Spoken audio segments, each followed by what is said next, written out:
You're on his mind. He really wanted to rub it in your face. I live rent-free in his head. And he said, love I've never to you thought and Big about Cat. him. Have I ever even mentioned the guy? Barely. Yeah, Aaron Rodgers, come on, bro. Give it a rest. Hey, Aaron, Big Cat's not going to fuck you, bro. Pardon my take. YouTube, like and subscribe. Like and subscribe. Best podcast in the world. Like and subscribe. Like and subscribe. Like and subscribe. On today's Part of My Take, we have a twofer for the people. Max Homa off of his win in a very, very real tournament. No one say that it's fake. A very real tournament. As is tradition, when Max wins, he comes on the show. Great to catch up with him. We also have the head coach of the Arkansas Razorbacks, Sam Pittman, talking a little college football with Coach Pittman. Yes, sir. We're going to do Hot Seat, Cool Throne. Big Ben is injured again. And Guys on Chicks. Great Wednesday show for everyone. And we're brought to you by our friends at BetterHelp. Listen, everyone walks around with stress. Everyone walks around with anxiety. Everyone has things that they deal with day to day. Well, guess what? You should be talking to someone about these things. Therapy should not be a dirty word. We get our cars tuned up to prevent bigger issues down the road. We get annual checkups and go to the gym to maintain physical wellness and prevent injury and disease. We do chores regularly to avoid a giant mess at the house. So why not do that for yourself, for your mental health, for your brain? So going to therapy is like all of the above. It's routine maintenance for your mental and emotional wellness to prevent bigger issues down the road. Therapy doesn't mean something's wrong with you. It means you're investing in yourself to keep your mind healthy. And Barstool Sports agrees.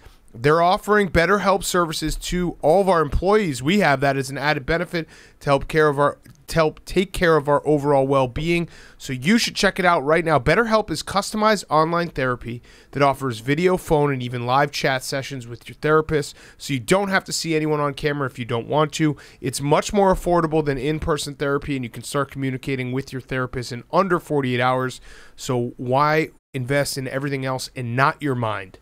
There's really no good answer to that. Go right now. The podcast is sponsored by BetterHelp, and our listeners get 10% off their first month at BetterHelp.com/PMT. That's BetterHelp.com/PMT. Okay, let's go.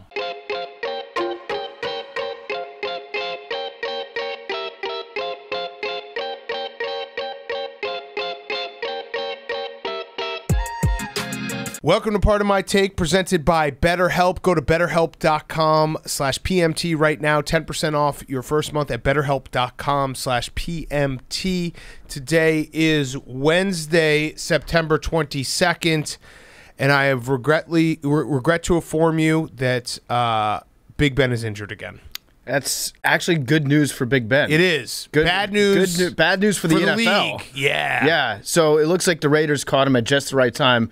The Raiders have really fucked things up for everybody else by putting Big Ben on the injury report. He's got a left pec strain. I think he might just have had a heart attack. That's right where the heart, the ventricle is. Not when you say had, that means I think he's having. He's having a heart attack. He might have like the aftershocks of an earthquake when it's just rumbles for days. He's having a heart attack for a week long. Because he cares too much. Right, and also so that a doctor can say, I've never seen anything like it. This man had a heart attack over the course of 2 NFL games. So he's got an injured chest, but that means that he's just going to be ready to play. Yeah. He's going to be ready to play. And who knows if he's actually hurt. It doesn't matter, frankly. Nope. If Big Ben actually has a physical ailment or if it's all inside of his head or if he just likes waking up in the morning and seeing his name on the bottom, on the ticker, that's going across ESPN saying Big Ben questionable pectoral injury. Yep. Who knows? But it's irrelevant to the fact that Big Ben is going to play way better this weekend now that he's on the injury report. Without a doubt. He needs to be injured. He needs to have some adversity. He needs a doctor to come out and say any other player would not be playing right now, but Big Ben has surreal strength, to quote Stu Feiner. You know who it was? It was probably because the report came out yesterday that Carson Wentz has 2 sprained ankles. Yes. And Big Ben was like, hold my beer. I need to get back in the action. I can't let another quarterback be talked about like that. Carson Wentz having 2 sprained ankles so he is becoming a tragic figure. Okay, so yes, it's tragic. We don't root for injuries. Get all this stuff out of the way right ahead. It's very funny that he has 2 sprained ankles. It's hilarious. It's tragic in comedy. Like he's a very funny. I was thinking about it because what is the difference between Jameis and Carson Wentz? There's not a lot at this point. They both are very, very funny when they're trying to make plays. I think Jameis has a little bit more of it's just more fun with Jameis. Carson, it feels he hasn't embraced the fact that he is not good. Yeah, I'd say like Jameis Winston is like Wile E. Coyote. Yeah. Where he's kind of goofy and he does crazy shit like run into walls that are very clearly... The tunnel's painted on the rock, Jameis, so you don't have to run into it.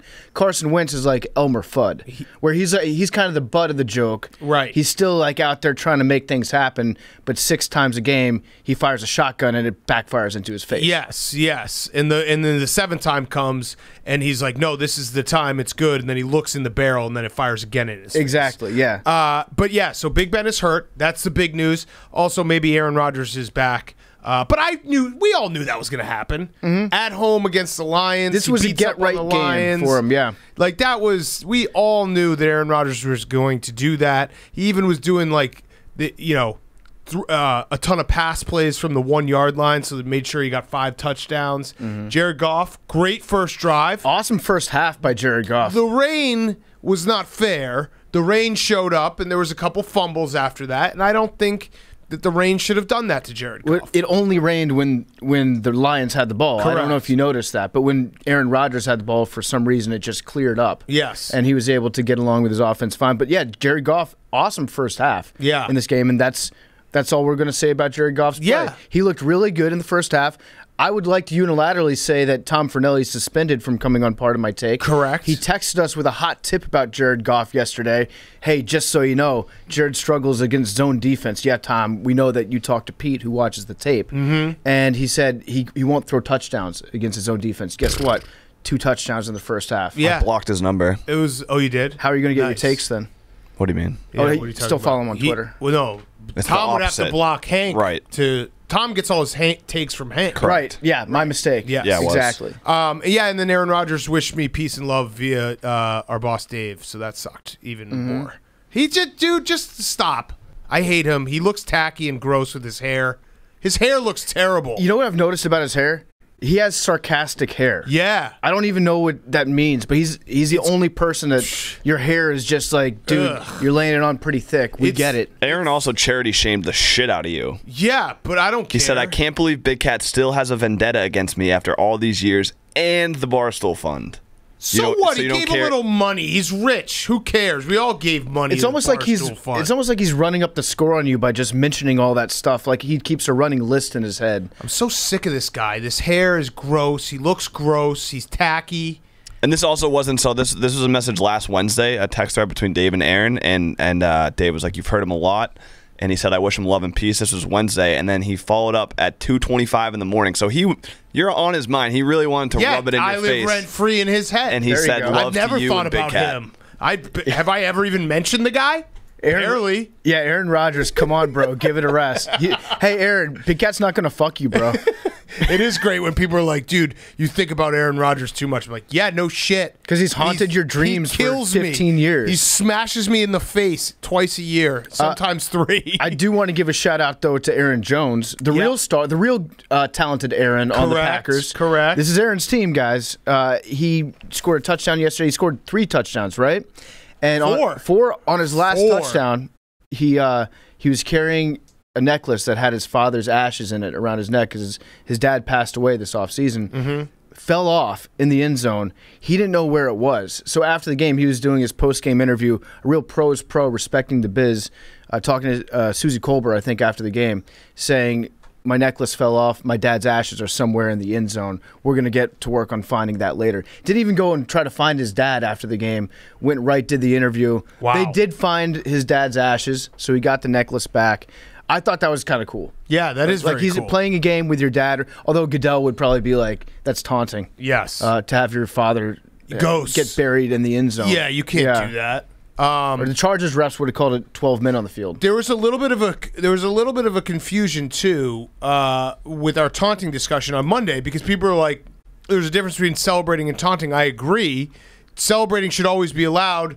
taunting, like if you're actually standing over someone, okay, fine. I have no problem with it, but I get it. You have to call it every now and then. My issue with the taunting rules is they're calling general celebrations as taunting. That's the problem. There's some bleed over there. Right, yeah. exactly. The lines have been blurred, so you have regular celebrations or yelling quickly in a guy's face. That becomes taunting. I think that's too much. Like, yes, if there is true taunting where a guy is like dropping his nutsack on another guy's face after he breaks up a pass, I have no problem with it. I wish that they would allow that to happen, but I also am not going to complain if they throw a flag there. Because that's the rule. But it's the bleed over where it's, okay, was he kind of yelling at him? Sure. But that's such an innocuous thing. Just let it happen. That's my problem. Okay, I've got 2 rules that I think we can all agree on to put in place to stop taunting in the NFL. First is if you're a defensive back and a pass is thrown incomplete, you should not be allowed to celebrate that ever unless you touch the pass. The Bill Burr rule. The Bill Burr rule. You're not allowed to do the incomplete sign. Yep. You're not allowed to get up in the receiver's face. If he drops a pass or it's overthrown, you're not allowed to celebrate that at Fair. all. Second rule. Unless the defense is really good. Okay, fair enough. Second rule. Because it would have if the pass had been better.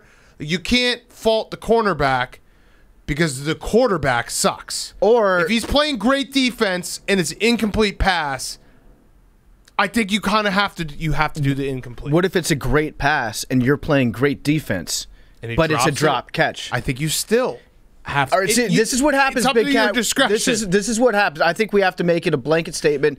Unless you touch the ball or affect a pass breakup, that's taunting if you do the incomplete sign. Ask yourself in the moment, if you're a corner, all the cornerbacks listening to this show right now, ask yourself in the moment when you do Tell the Truth Monday and you sit there and watch the film, will you be highlighted as playing good defense on that given play? If the answer is yes, you can do whatever you want. Okay. Easy. The other rule, you're not allowed to do any fucking celebrations that are included in a commercial that is currently being shown on the television. For instance, the discount double check. Agreed. You can't do it. Disgusting. You can't do it. It's because the league has corporate partners, Big Cat, right, and we need to protect the interests of the league overall. Right. And as Roger Goodell will tell you, what's good for the league is good for the players in the long run. So we can't have players advertising competing sponsors. Like, imagine if me or you just put up a bunch of Instagram stories all the time for, I won't even say the name of a certain beer company that is a competing sponsor of Coors Light. When you think about it, too, Aaron Rodgers doing was State Farm discount double check. Yeah, bleep that out. Yeah, okay, bleep that out. But that is actually just encouraging people to drive poorly because they know that they'll be covered. Yeah. So there's no safe drivers when Aaron Rodgers is saying, hey, just buy this insurance and you can crash your car and we'll pay for it. It's actually, if unsafe. you're encouraging people to purchase insurance, you're encouraging gambling. Yeah. Which is bad. But 1-800-GAMBLER. 1-800-GAMBLER, but also But fun. he never says do it responsibly. Right. Aaron Rodgers to this day has never said purchase insurance responsibly. He has not. So not to my knowledge. There are a bunch of youths out there that are going to think that purchasing insurance is fun and a way to invest their money and a safe way to to make some money for retirement. Not always the case, guys. Remember that Jackass when I can't remember which movie it was. Might have been just the show when they rented the car and got all the insurance and just fucked it up. Yeah. That was so awesome. Tried to return I was like, that is the coolest thing ever.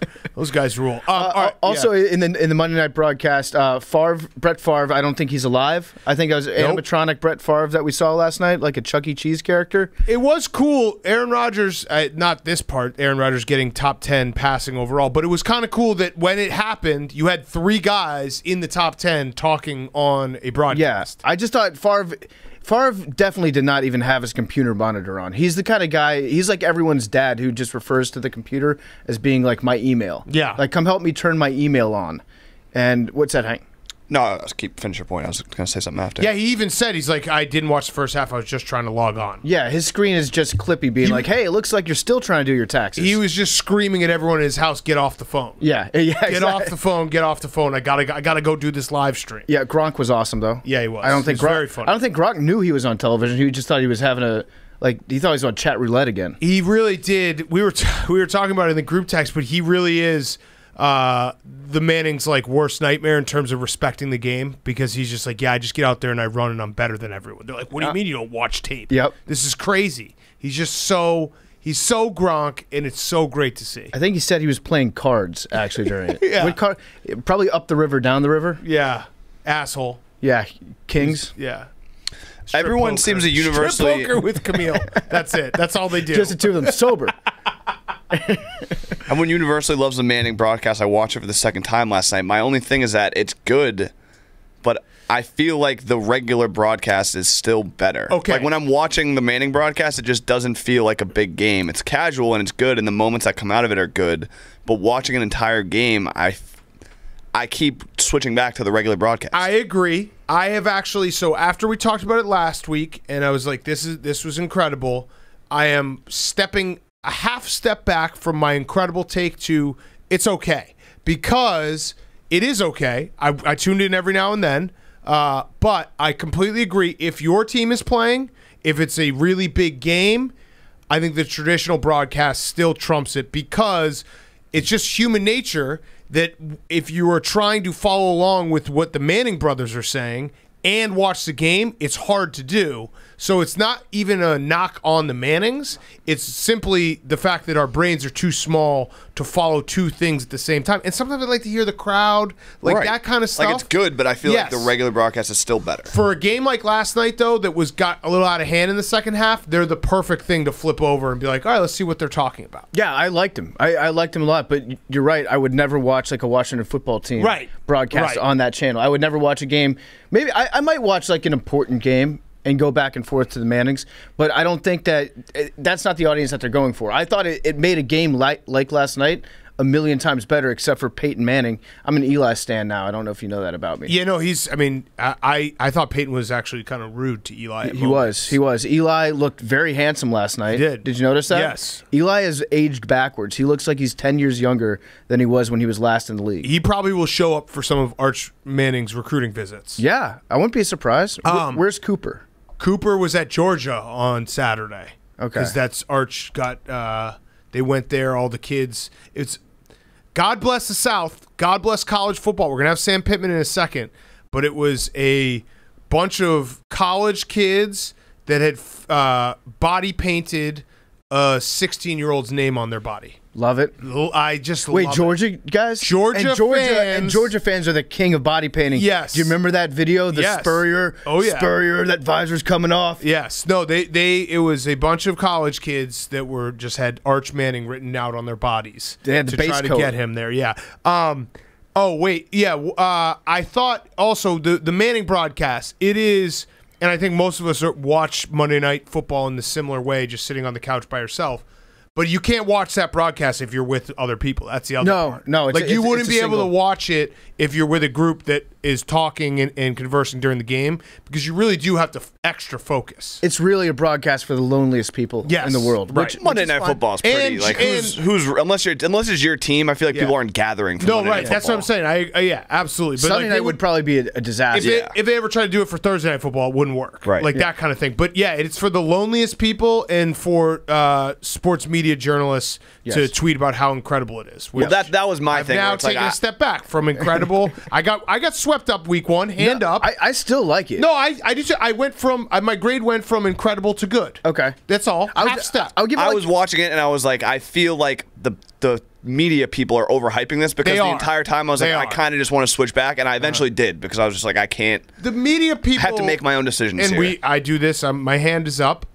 We get swept up very quickly about anything that's new, and maybe also anything that's Manning related. It's the perfect storm for media columnists to be like, this is the best thing that's ever happened because Like it's the one- new and the Manning. I don't know who said this, so credit to you, whoever you are, but they were like, this just shows how good it is. Every single network needs to be thinking about doing this Yeah, type I of don't broadcast. agree It was with like, that. no. Wait, how many Manning brothers are there? though? Right. Like, should Yeah. they just be on every channel all the time? Yeah. Because it's really, you put Peyton on any broadcast and it's going to Yeah. be good. He's a Yes. very, very good football analyst. He's just speaking off the top of his head. And he says off he the top of his considerable head for 2 hours at a time, and he's always entertaining.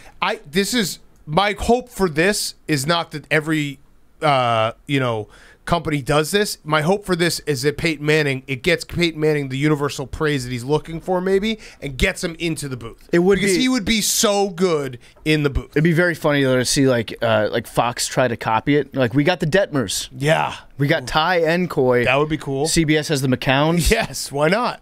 I would watch a Gronk broadcast. Just I'd it watch would just a be them Jim wrestling. Kelly, Swag Kelly. Yeah, That would be sick. Absolutely. Or Swag Kelly, Billy Football. Yep. I do think that they're kind of using me at this point though They on the definitely broadcast. are. They 100%. I think that was the only tweet that they showed last Yeah, night. no, there's some producer at ESPN that's we're going back in time. But But- they're like, you know, what'd be good is we got these Pardon My Take guys, but didn't get Barstool. But now they've got me over a barrel because like, am I just not supposed to tweet about the broadcast anymore? Because I still like watching the broadcast, and I think you kind know of what feel you like should do? I feel like I have to kind of because I've got a budding rivalry against Peyton Manning. Here's what you guys So do. I don't think that we can just throw that away. I think I need to go after Peyton a little bit harder. Start putting more curse words in it. that and also do like hashtag Barstool Sports, hashtag Pardon My Take on every tweet on Monday Night Football. Maybe you know what I might So it's do. like, go ahead. You want it? Let's see if you really Goodell want it. lies. You know what I might do? Hashtag Goodell lies. I might just like put little things in there, little Easter eggs, like start every word in the sentence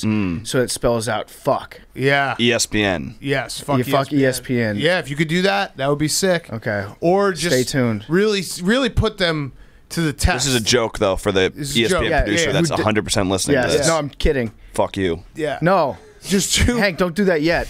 your tweets is like have your tweet about Peyton Manning and then underneath it just be like, anyone else super horny want to fuck a chick? Like hashtag Barstool Sports. Like, all right, go ahead. You want to use our clout? Do it. You know what I might do? I might enlist the help of our good friend Memes and do a Photoshop and put like a dick in the background of the picture, Oh. like the cover of the Little Mermaid. Yes. Yeah. Yes. Might get a penis on ESPN too. Let's see.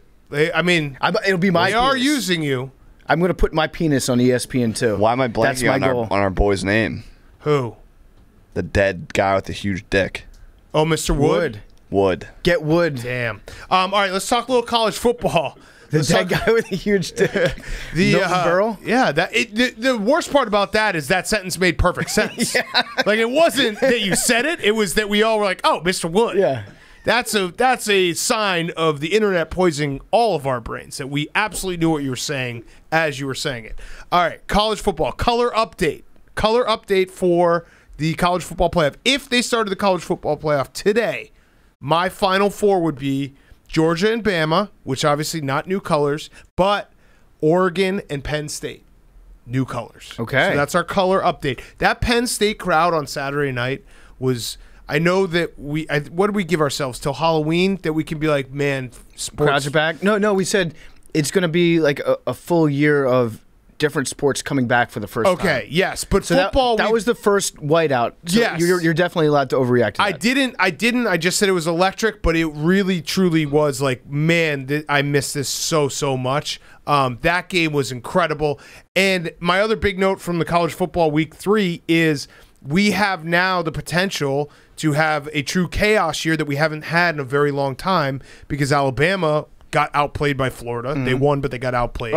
In the second half. The first half, Alabama looked pretty dominant. Florida ran all over them. In Like, the second all half, over them. in the second half, though, I think Alabama was up 21-3 or something like that when the But game started. I think- and it looked like it was out of hand at the beginning. And then the quarterback for Emory Jones, right? Yeah. For Florida, he figured like, hey, I should probably stop trying to pass the ball as Yes. much and use my feet. And But that's winning time. That's when it. That's winning time. all fell into place. Yeah. I'd rather play well in the second half than the first, but yeah, they were very close.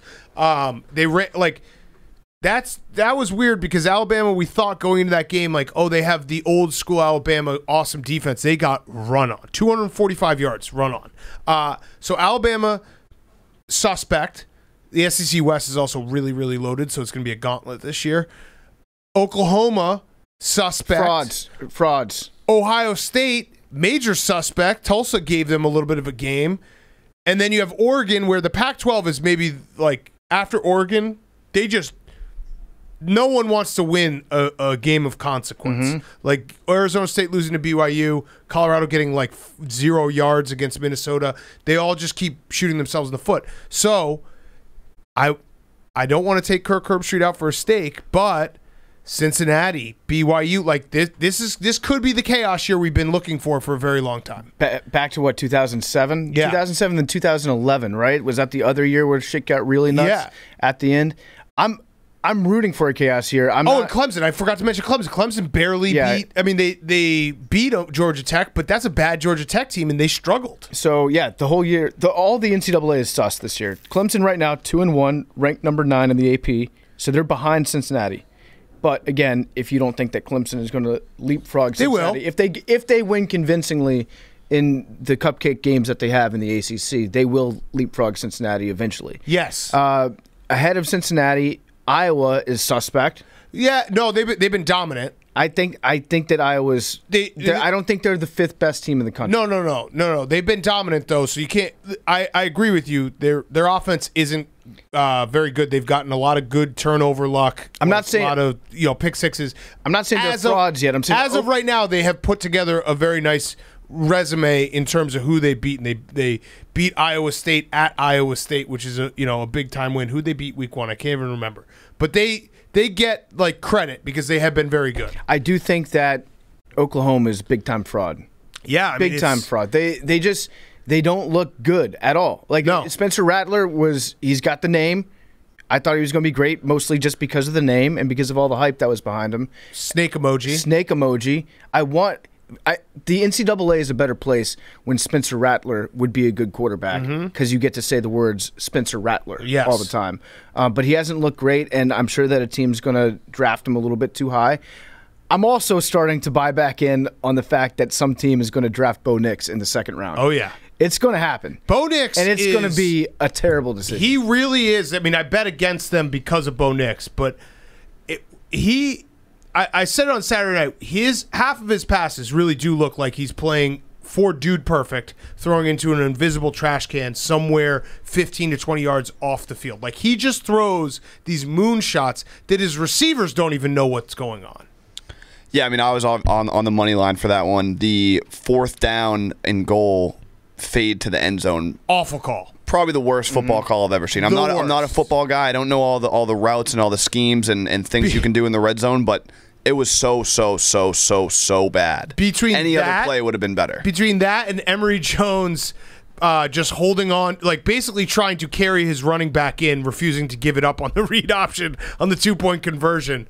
Those were some tough end of game situations. But I'm ready for chaos. I love watching it all break out. I really do, and of course this could now lead to having just the classic, Oklahoma figures it out, Alabama, Clemson, Ohio State. But as we sit right now after 3 weeks, no one's really that impressive outside of Georgia. Like no one has really been, in Penn State, quality wins over quality opponents looking good.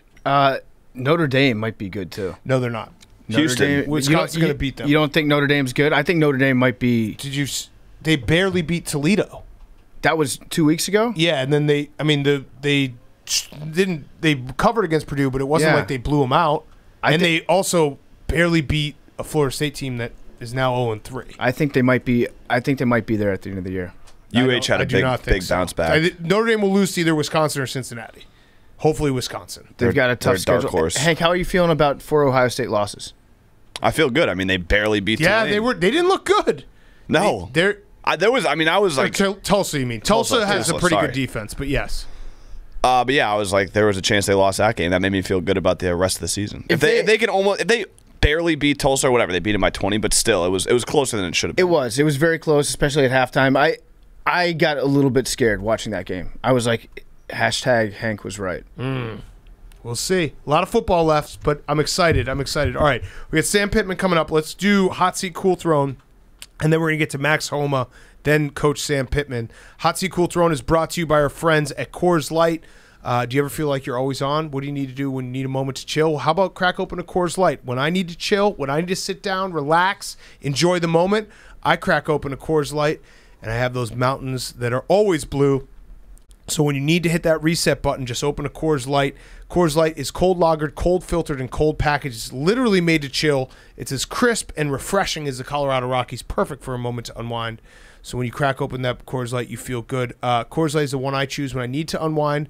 When you want to hit that reset button, reach for the beer that's made to chill. Literally, get Coors Light in the new look delivered straight to your door with Drizzly or Instacart by going to CoorsLight.com/take. Celebrate responsibly. Coors Brewing Company, Golden, Colorado. Coors Light. Thank you to Coors Light, our favorite beer in the entire world. Hank, your hot seat, cool throne. My hot seat is hot soup. Ooh. Oh, coming through. Hot soup coming through. So basically, Big Cat, you're on the hot seat. You kind of trademarked that saying. You made it popular. Well, you didn't trademark it, so that's why you're in the hot seat. Tom Brady on Instagram yesterday used that caption. Well, I didn't create the saying, but yes, I popularized it. You popularized amongst our it. crew. What is it, like a Midwest thing? I don't. I've heard it a few times. I don't think it's very popular. I've also seen it on a couple. Someone showed me a cartoon that someone used it. I don't know. Either way, yeah, it's starting to gain some hot soup coming through. Although Tom Brady probably did trademark it, didn't he? I don't know. He probably did. I don't think you're allowed. What kind of soups are even allowed on the TB12 diet? Not many. Gazpacho? No, that's all tomatoes. Yeah, that's right. That's right. That's He doesn't do 1,000,000% tomatoes. I can never keep track of the TB12 of whether it's like you eat all the tomatoes in the world or none of the tomatoes. None of the you tomatoes. eat all the avocados or none of the avocados. I think it's all the avocados, all the ivermectin, all the water. Right? Yes. For scabies. And all for scabies, though. And bleach your asshole with the sun. Yes. That's it. But Tom also has a podcast. He's got to come on. He's got to come on the show. Wait, he has a do you say, podcast? Or he like there was with like your son or the yeah, I son? think he The does. sun. Okay. Do you think you're tougher than the sun? The fucking sun?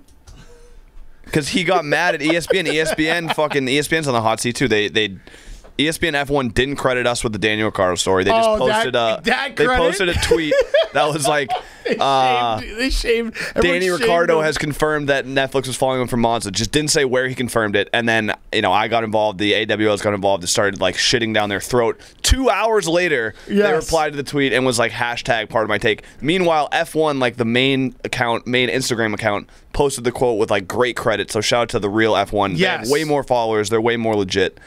Just classic ESPN being terrible journalists. I just want it on the record. And then they had to pity credit us. Yeah, I want it on the record so people understand. We don't actually care about credit. It's not something that we're like, God damn it, credit us. We think it's very funny how far they go out of the way to make the font super small and all that stuff. So don't think that we're ever mad, but it was funny that everyone shamed ESPN F1 into doing the follow-up tweet 2 hours later. Their racing account. Yeah.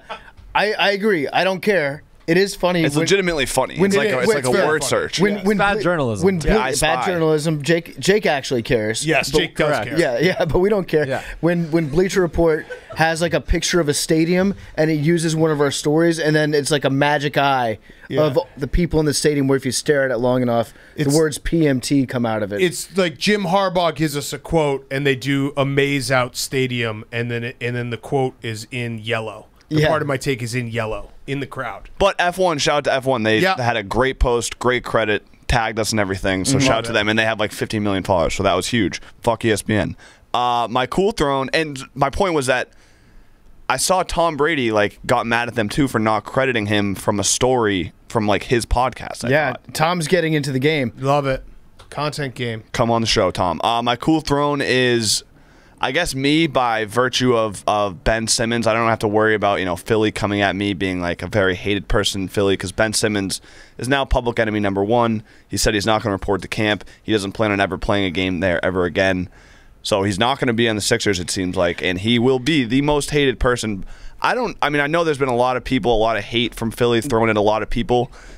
No. In recent last 10, 15 years, this has got to be number one. Yeah, I can't think of anyone else who is really like just fucked the city of Philadelphia and then is just like, I hate them. Nelson Aguilar, maybe.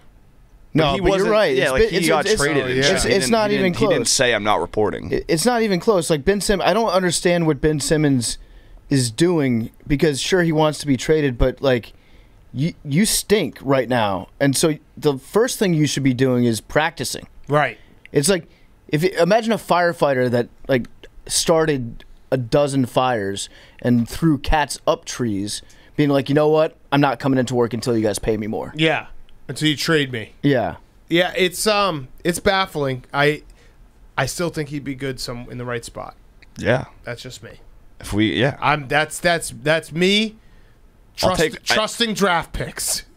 You know what? Trusting high draft. You know what you're doing? If You're Carson Wentzing. Yeah, no. Ben Simmons. Duh. If you got drafted number 1 overall, Yeah. you don't lose that. If the Celtics could get him without getting rid of Jaylen Brown or Jason Tatum, like it could be all three of them on the same team, like I would love that. And it would just be fun, for him to be good. That would be Yeah. great It'd be content. awesome. Yeah. You'd have to run out and get a Ben Simmons jersey like immediately. Oh, I'd yeah. be the biggest Ben Simmons fan ever. That'd be- if he I was- still kind of am, just by virtue of like Philly hating him. Like we're kind of just brothers in arms. What about Kyrie? Is Kyrie going to get? I heard like a rumor I think he's retiring. that he was going to retire if they were going to trade him. If they try to trade him, he will retire, which is a great He's basically retired already. Like Gronk he's did that mailed move. it in. Yeah. successfully. Yeah. Yeah. All right, your hot seat, cool throw on PFT. Okay, my hot seat is the Carolina Panthers because it's Mills Mafia time. Yep. Officially announced today, Adam Schefter said that Tyrod is out with a hamstring, so it's going to be Davis Mills. I did a little bit of research on Davis Mills just so you have to be prepared and know a couple things about him. He was the number 1 recruit. He was the number 1 Yes. recruit out of high school Yes. in his class.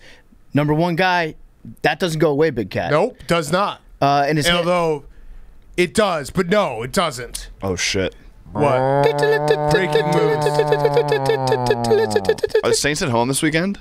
No, they're playing at the Patriots. Oh, okay. Oh, that's good because there's a fire on the Superdome roof. Oh, they're not even there. Period. How does the roof? They're catch on the fire? road for the first month of the season. That's bad. That seems bad. Yeah, doesn't look good. We don't need no water. Let that motherfucker burn. Yeah, fuck. Hot All seat right. the Superdome. Okay. Yeah, keep going with Davis Mills facts. He has 9.5-inch hands, Okay.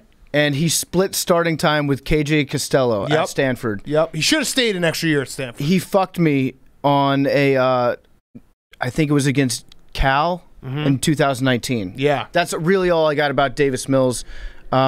He looks like a low-sodium Daniel Jones, like a diet version of Daniel. The Daniel Jones is too spicy for me. Yes, I do feel bad for guys who are number 1 in their position coming out of high school because that actually feels like most of the time it doesn't work out, and they Jimmy Clausen, bro. You can't like walk around being like I was number 1 out of high school. Yeah. like that's not. People don't- It's just different. Like if you get drafted number 1 overall in a professional league, 1, you have money, and 2, that's something. You've got the picture of you in the suit on draft night with the commissioner. Yeah. You've got a bunch of articles written about you by national media being like, "We'll see. We can't wait to see how this guy plays." And if you are number 1 coming out of high school and you don't amount to anything, the follow-up question is what happened? yes, That sucks. but still, that's the most important thing that we can know about Millie football is he was the number 1 ranked. I kind of like that. Actually. Yeah, Millie that football. sounded good. Millie football. Mills Mafia, mount Mills up. Mafia. Billy, you were like ranked pretty high coming out of high school too, right?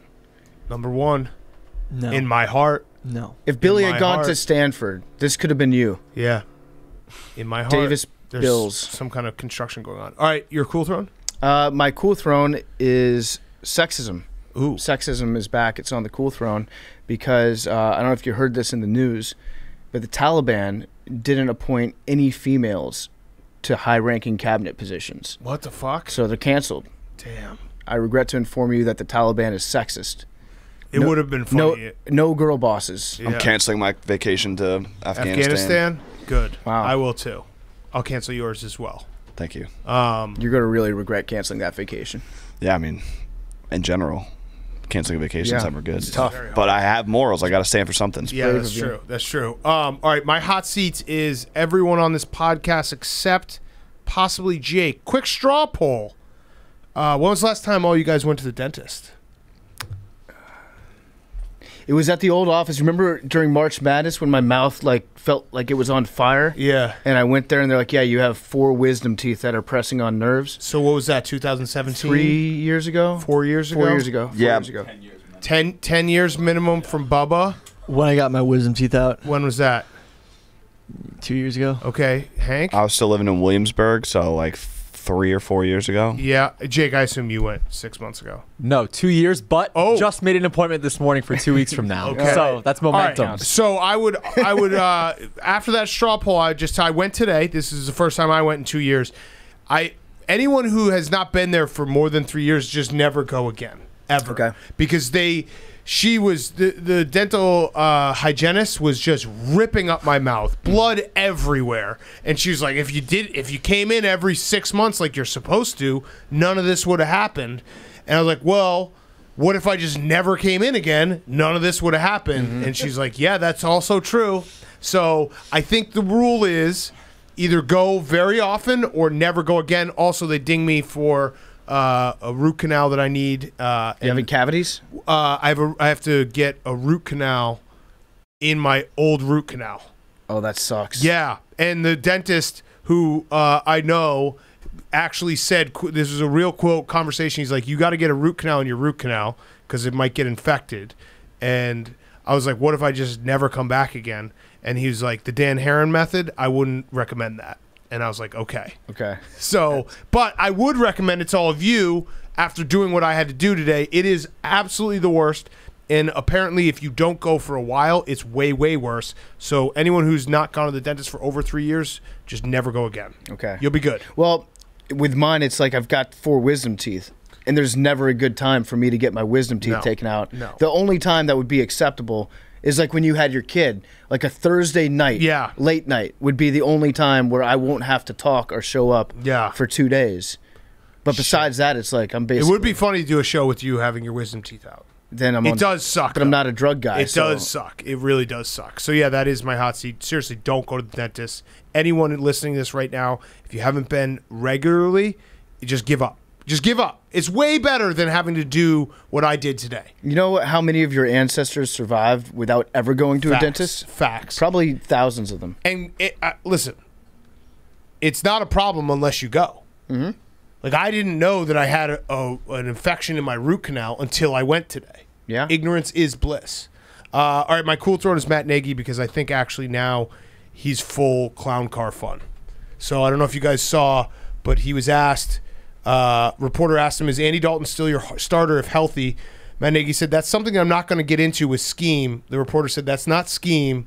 Matt Nagy said, yes, it is. So they had a standoff. Mm-hmm. And then afterwards, he left his press conference. He finished his press conference. He sent someone from Bears PR back out to tell the reporters Andy Dalton is the team's starting quarterback when he is healthy. That's Veep. He's doing Veep. He had them go back and re-answer a question for him. Yeah. So now it's just, now he's a clown car, like, it's funny, whatever. Can you delete all the articles that you've written already? And here's the update.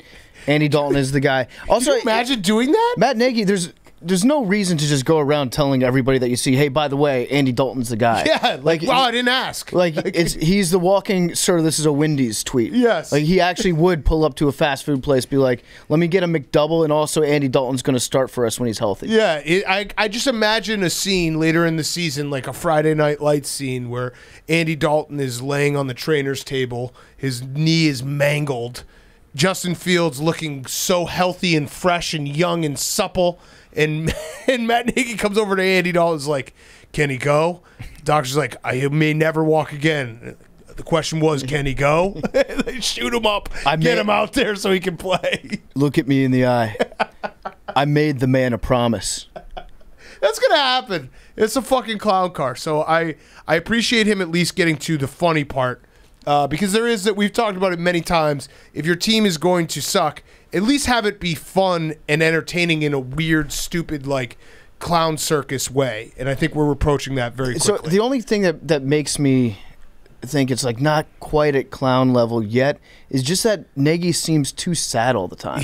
He seems like just a depressed individual, which is, it's tough to be like, oh, it's a clown. Yeah. I need him to be a little bit more goofy. Yeah. Like Mike McCarthy, when he fucks things up. Put on a clown nose. Yeah, he is a clown. Yes. Matt Nagy, at least, yeah, like get hit in the face with a pie. Yeah. Or dunk your head in some seltzer. Or a ball. Have Andy Dalton hit you in the face with a ball. There you go. Wear giant shoes. I still maintain, by the way, to this day, that the best thing that you can do if you're a sideline reporter is have footage get leaked of you getting hit in the head with a ball. Yes. And then you instantly become likable. Yes. It's like, oh, it's that person that got hit with a football. Yeah, or smoked, yeah. That and broadcasters catching foul balls behind the home plate. They Yeah, love that's great. posting that. That's a good one. All right, Jake, your hot seat, cool throne. My hot seat is Saquon Barkley. He was tailgating with Penn State students over the weekend, playing beer pong, and he was very bad. Oh. So that went viral. I think I'd probably rather have, if I was a coach, I'd rather have my player be really bad at beer pong than like excellent at beer pong. I don't know. That's simple. That's a That's, tough look. simple athleticism and like hand-eye coordination. But you could maybe be too strong for that tiny little ping pong ball. Like if he fumbled a ping pong ball Yeah. in a video. You know you have hundreds of cameras around you. It's going to go viral one way or another. Remember the NFC Championship game when Adrian Peterson took a picture eating French fries before? Yep. And then he fumbled? Like You if can't he do that. fumbles, yeah, that's going to come back to haunt him. And my cool throne's Bills Mafia. So they're shooting a commercial for Amazon, and they're asking for fans $1,200 for a day's worth of work if you want to jump through a table. Are you simping for Jeff Bezos now? No. So that sounded a little I was simpish. providing context. Okay. By the way, Putting in the Billy is details. firmly on Jeff Bezos' side with everything because we walked to that when we went to Dave & Buster's, which was fantastic, by the way. Shout out Dave & Buster's, the greatest place on earth. Ding, ding, ding. Check out the Wow Wall. We walked into a mall that was semi-empty. It was abandoned. And Billy was just like, this is going to be the sickest Amazon fulfillment No, center. I was just realizing real estate trends. Yeah, Billy, you were connecting dots. Metropolitan Yeah. areas. Billy was But go like, to Dave & Buster's. Billy was like crazy how the pandemic has only benefited Jeff Bezos. All right, Billy, your hot seat. But no, that real quick for Jake's thing, because Jake is right. They're trying to pay Bill's Mafia member, what, $1,200? Yes. For a day's worth of work doing something that you would have done anyways, getting thrown through a table. I love it. So Jake will have all the relevant information about that. Yes. Supporting the economy, too. My hot seat's Joey Chestnut. Uh-oh. He recently competed in a Cincinnati Oktoberfest bratwurst eating competition, and They're like sausages. he won, but he was very closely almost beaten by Mickey Sudo, who was the women's Nathan's hot dog eating champion. Who Oh, ate, wow. So he ate Sounds 68. sexual, Billy. She ate 66. But think about this: the closest person to get to him in the hot dog eating contest was like he was 72, Right. and the next person was like 45, Right. which is like a 23 or whatever. No, And when you 17 when you difference. divide, it's like this was closer. right. Different this was- sport, though, dude. It's a different sport, but the bratwursts are bigger. But the funny thing is, Mickey Sudo only ate 45 hot dogs for the Nathan's hot dog eating contest. So she was able to eat way more Right. bratwurst, even though they're bigger. So she, like, if we're looking at trends, Joey Chestnut might get knocked off this next Don't say Nathan's that. hot dog eating Don't say contest. that. I'm just saying. Okay. By a woman? Yeah, that's why he's on the hot seat. Okay. Why? Is his reign over? Okay. Because, he might get beaten July 4th. Okay. If these trends are correct. The Taliban could learn a lot from Major League Eating about inclusivity. Mm-hmm. That's all I'm going to say. I'm just saying sats. Okay. Next. And my cool throne is Belichick Warlock Magic. So Peyton Manning also thought that Belichick was still bugging his locker room while he was playing, and he said that on the broadcast. Ooh. So, Hank? was the Jets locker room bugged? How is Zach Wilson exploited? But, these are things that you learn in Sun Tzu Art of War. Yeah, hate us because of Annis. Peyton's still mad because we beat him every time, except for when he was on the Broncos. But that was because of the altitude. Didn't count for the air. Okay. Thank you, Billy. Yeah, That's good. So Zach Wilson might be bugged and I think they injured. bugged him. That is definitely, when I was talking about earlier, there is my other, the whole media, was sucking the Manning brothers off. You just hate them? I don't hate them, but there's an element of that where it's just like, it's kind of like at any moment they're going to bring up the Super Bowls and I'm going to flip the channel. So it's like, why even set myself up for that? I love it. You're pre-triggered at all times with the Manning. But It's nothing I think personal for against good them. reason. It's just 'cause- like, I don't want to relive those memories. Yeah, and they definitely will. They always do bring it up. Yeah, you would too if you won a Super Bowl. All right, let's get to our interviews. We got Max Homa. Before we do Max Homa, we got a quick word, actually, from someone that he mentioned. Before we get to Max Homa, I want to talk to you guys about Manscaped. Manscaped. That's right. You're going to hear Max talk about it unsolicited during the interview at some point, so you have to listen for the entire thing. But Manscaped has a new package right now, the Performance Package 4.0 by Manscaped. It's the ultimate parlay to take your grooming game to the next level. When you hit a favorite, that's fun. But shaving your balls with confidence, the folks at Manscaped have given us all just that power. They have my trust when trimming my boys. The recently released Lawnmower 4.0 trimmer is a favorite. Their 4th generation trimmer features a cutting-edge ceramic blade to reduce grooming accidents thanks to their advanced skin-safe technology. It also gives you the ability to turn the 4000K LED spotlight on and off when you need a more precise shave. Plus, it's waterproof. That's the best part of it. You can take it into the shower. The Lawnmower 4.0 has you covered for shaving your balls, butt, even the gooch. Talk about a backdoor cover. Performance Package 4.0 also includes the Weed Whacker. Chop your worst weeds up in the top of your nose and ear. The nose and ears hair trimmer provides proprietary skin-safe technology which helps prevent nicks, snags, and tugs in those delicate little holes. Odds are you'll be sweating and feeling the heat after a big bet, so fix the sweat, fix the stink with Manscaped's liquid formulations as well. They've got Crop Preserver, it's ball deodorant for before you send it, and Crop Reviver, ball toner for when you need a boost. Manscaped has a bonus add-in with their boxers and the Shed travel bag. These tools get your boys in your comfort zone before the game starts. Get 20% off and free shipping at manscaped.com/take. 20% off and free shipping. Manscaped.com/take. Now here's Max Homa. Okay, we now welcome on our very good friend. It is Max Homa. We have a deal. It's in his contract that anytime he wins a tournament, whether it's real or fake, he comes on Pardon My Take that week. So he did win a tournament this week. Congratulations. Was it real? Fortnite Cup. Was it real? Yes, it was real. It did look a lot like Fortnite, and it is right before the Ryder Cup. And NFL Sunday. It was real. NFL Sunday. Real. That was the part that made me think it was fake because we were watching NFL Sunday, and to Hank's credit, he's like, Max is maybe going to win this thing. And we put on the TV, and we watched you, and the whole time we're like, this isn't a real tournament. But then you win, and it's like, oh, he gets $1 million plus. So congratulations on winning the Fortnite Cup during the NFL season. Yeah, it's tough going against the NFL. There was I even looked at the ticket prices, and like Saturday was like $70 and Sunday was $30. And I was like, I have a feeling that has something to do with football being on. But you know, even if we had to do it in the background, not on TV, I'm going to count it as a real golf tournament. Yes. Yeah, if the check cashes, I think it counts as being an official win. So I guess you claim that it's a real tournament. The field, what was the field like? The real strong field at the Fortnite Invitational right before the Ryder Cup? Number one player in the world played. So how can you do better than that there, PFT? Is that number one player in the whole world. Are you number one? No, John Rahm. Oh, John Rahm. I saw Phil play too. I also saw that, Max, you are currently number one in the FedEx point standing.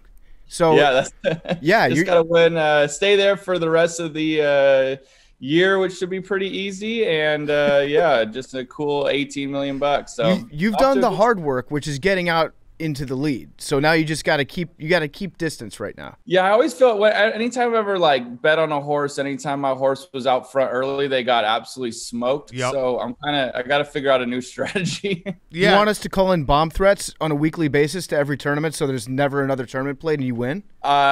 We could talk about that offline. Okay. Hank might need to cut it, but yeah, I mean that's you know, I like the think tank. I'll do it. Yeah, we'll cut that out. Those Fortnite bombs. We're talking about Fortnite. It's however whatever happens there. Yeah. Phil was playing, so that really you just need to make sure every tournament you play in, like either Phil or Tiger when he comes back, one of those guys, because then it doesn't really matter. It's just like, oh, Phil was there. It's a real tournament. When someone said that, I was like, you know what? That checks out. Max won a real tournament. This counts. I like that. Yeah. You just have to you got to check the field, make sure there's at least one name where you can kind of lean on and say, okay, yeah. Well, with you guys, it's like Brooks or Colin or Will was there. Oh, so, okay. I mean, it's a big event. Now, I got to ask the real important question. You shaved your mustache. You looked I loved your mustache. It looked like you were wearing a disguise when we turned on the TV and you hit a putt and someone was like, oh, shit, Max just hit a putt. I looked up, I was like, wait, where is he? Oh, that's him. You look like Bobby Valentine in the dugout. But that was an awesome mustache. What are you doing? You won with the mustache and then you shave it? So there's a lot of thought that went into it. You, a mustache man yourself, Big Cat, you probably went through this phase, but at some point there was like this sweet spot on like Monday or Tuesday where I really liked it. Like I actually thought I looked handsome. And then there was this part that started about Thursday where I hated it. And I I saw your guys post Italian or pervert, and I was really, if I had to wrestle that question myself, I wasn't really loving my look anymore. But my dad is a big Steelers fan, and growing up, he always would tell me this story about, I think it was Neil O'Donnell shaved his beard before the Super Bowl against the Cowboys, and they got dusted.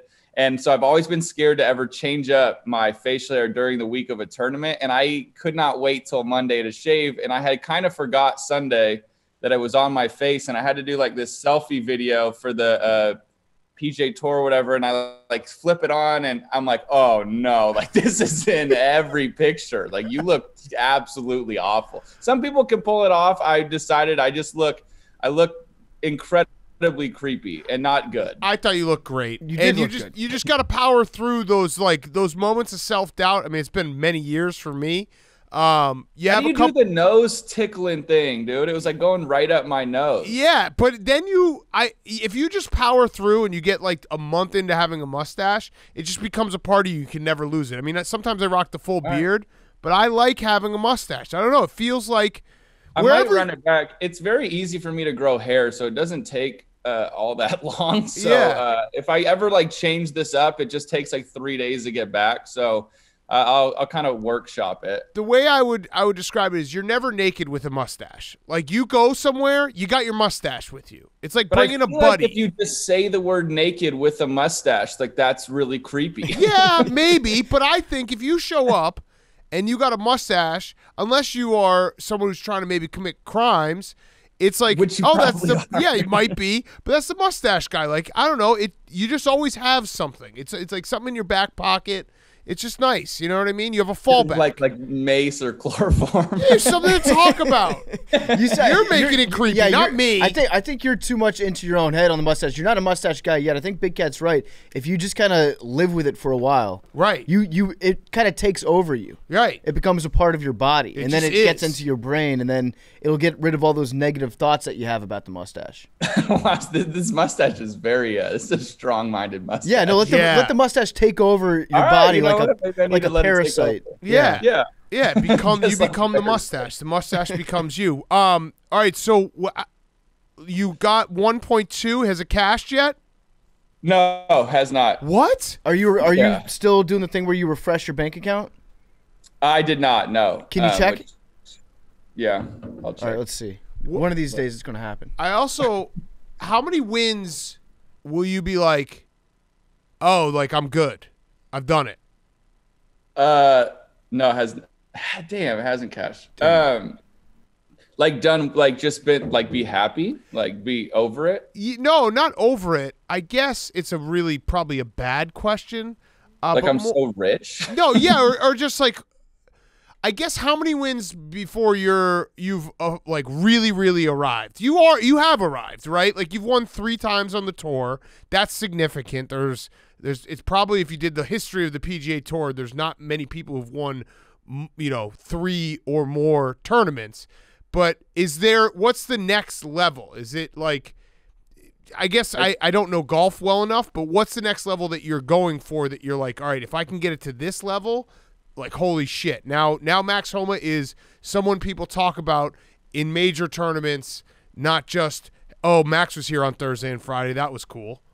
I think on Thursday and Friday. Yeah. I need to get to that Saturday. I'll go start making myself like a little trophy and like cash in $10 into my account if I make these cuts more in the majors. I honestly think, just from like watching sports on TV or whatever, I think the next step truly is playing well in majors. I think you like kind of skip to that. I won, 2 pretty big events, and then I won this one that obviously is being debated as a real golf tournament. Not by us. Not by you, just by people.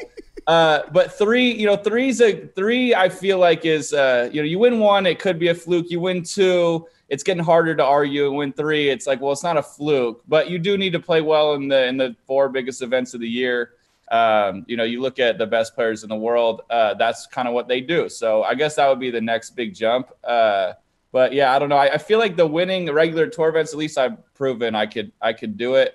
I read that Tiger Woods, Phil Mickelson, Brooks Koepka, Justin Thomas, they've all won 3 PGA Tour events, which means I'm in really great company. So that's a way to spin it. But I also have like 2 made cuts in majors, so I gotta boost that. I think you'll know that you finally made it once we start having the debate. Like, I don't think Max Homa can win the big one. You know, once you get to like the Sergio Garcia level, where everybody's just like, you know what, Max, pretty good golfer when it's not a major tournament.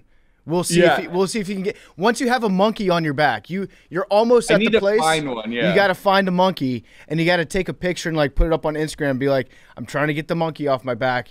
You know, everyone always says Max Homa doesn't show up in the major tournaments. Mm-hmm.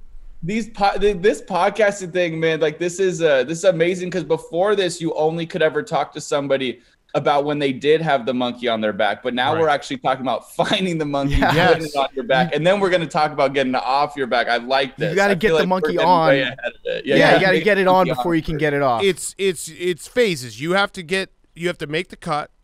I think it goes make the cut on majors consistently. I think then it's the phase of, hey, Max doesn't have a tee time at 6:30 a.m. on Saturday in Augusta. Then it's, can he get the monkey off his back? Then we win. I like that. That's a good, I think a big one too is like when you look at like Vegas lines, if my, and I know you like this bet, Big Cat, if my major, at major championships, if my made cut prop bet isn't too close to 110, that would be a good sign of like, we're starting to believe in the kid. Yeah, no, I've bet it a bunch. You don't make those cuts. But you know, we've been down this road. It's nice it's nice for you to be able to be a fan of these guys on the weekend. It's amazing. I can't like the Ryder Cup this week. Can't wait to watch. Oh, has anyone reached out being like, hey, maybe be ready? Xander Schauffele's caddy. He said, okay. How many steps away is Austin. that from actually somebody with power? Yeah, I mean, that's pretty close. He's closer than me. He texted me, he goes, I'm not really sure. He goes, I haven't heard anything negative about Brooks's wrist, but he goes, just so you know, if he does happen to not be able to play, I'm going to make a big push for you. Oh, wow. I was like, thanks, Austin. I'll be ready. When was the last time that you played team golf?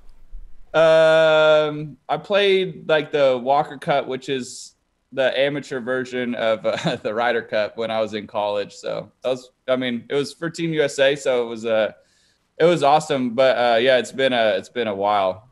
Now, I don't want to get you into any of our other beefs in the golf world, but I would like your opinion on something. I saw a tweet today that Bryson and Brooks did have dinner together because they're on the Ryder Cup, and that Bryson teased something fun coming soon. What could that be? Man, it could be a lot of things. If he means between them two, I'm not particularly sure. I was kind of thought in the back of my head that maybe Bryson would caddy for Dave at that big match you guys have. But if you are asking me, then I imagine that's not it. Yeah. I don't know. Something about Bryson saying like, Bryson just meant that, you know, I honestly don't know. I don't really know what they could do that they would have fun, you know, both of them doing. Hearing Bryson tease something like a little special fun thing we got in store. It's like hearing your assistant principal be like, we're going to have a little fun if you guys enjoy yourself. Yeah. And it's like he's going to play like a Garth Brooks record for the last 15 minutes of class. Maybe it's Bryson is going to teach Brooks, you know, about physics, and Bryson thinks it's really fun, and Brooks is just going to do it out of the kindness of his heart. I think I immediately just went to like Bryson's probably got like a black and white video of him at the Ryder Cup. Just him. It's a team event, but it's just Bryson. Like a little documentary that's 35 minutes long of just slow-mo shots of him walking around Erin Hills, and that's something fun. For someone, that would be something fun. I don't know who, but someone would have fun with that.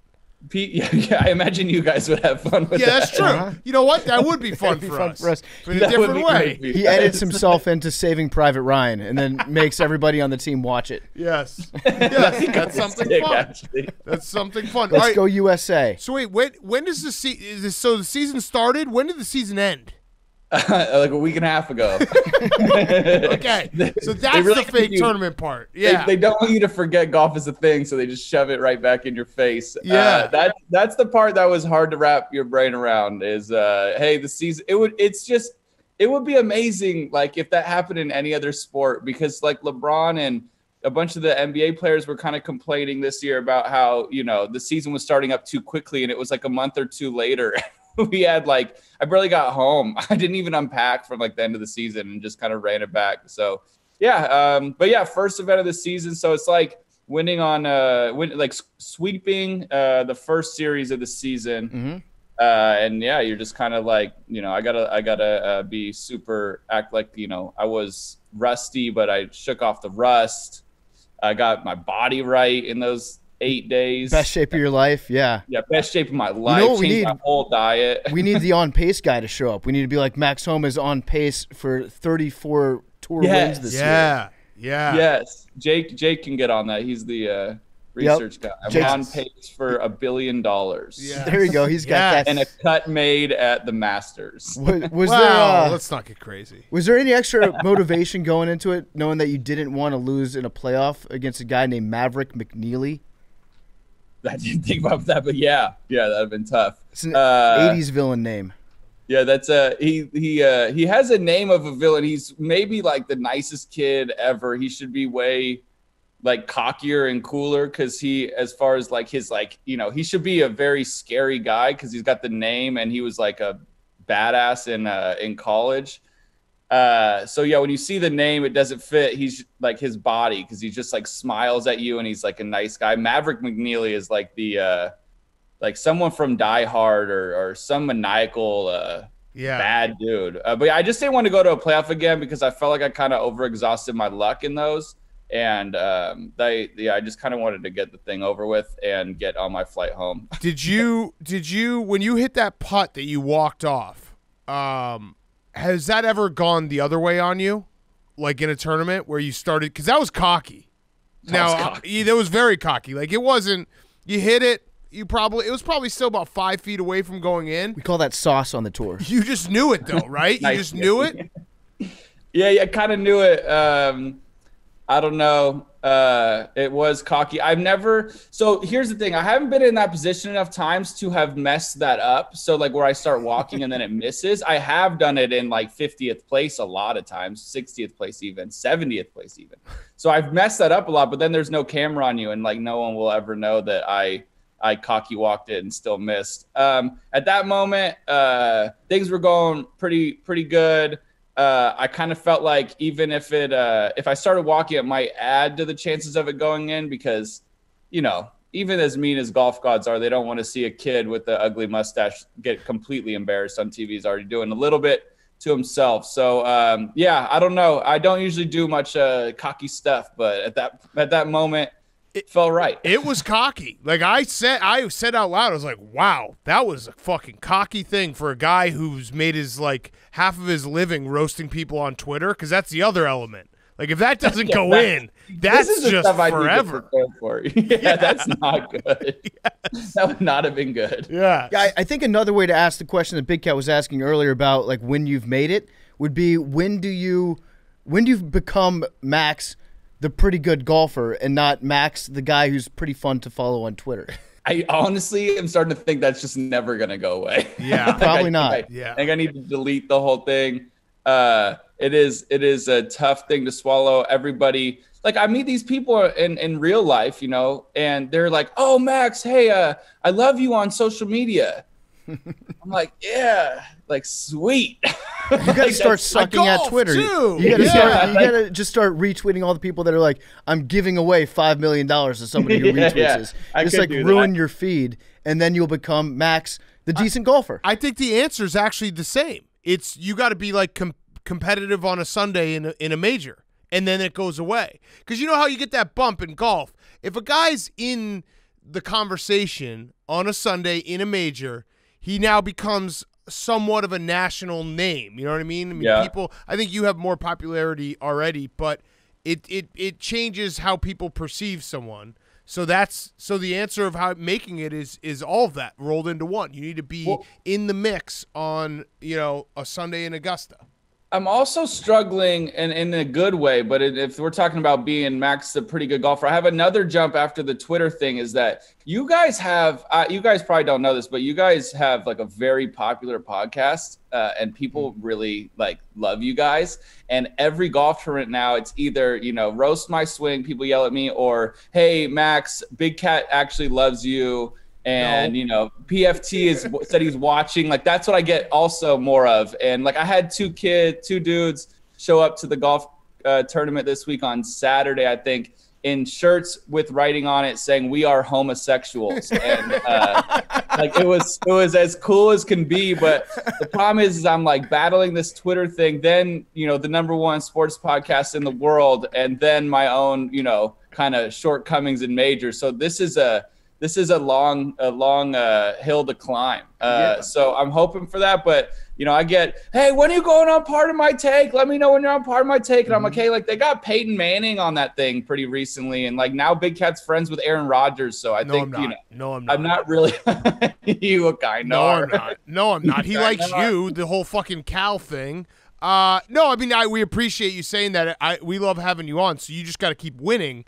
I actually had one last question about it because, well, just let me aside. If anyone ever yells Big Cat actually is rooting for you, just know that they're lying.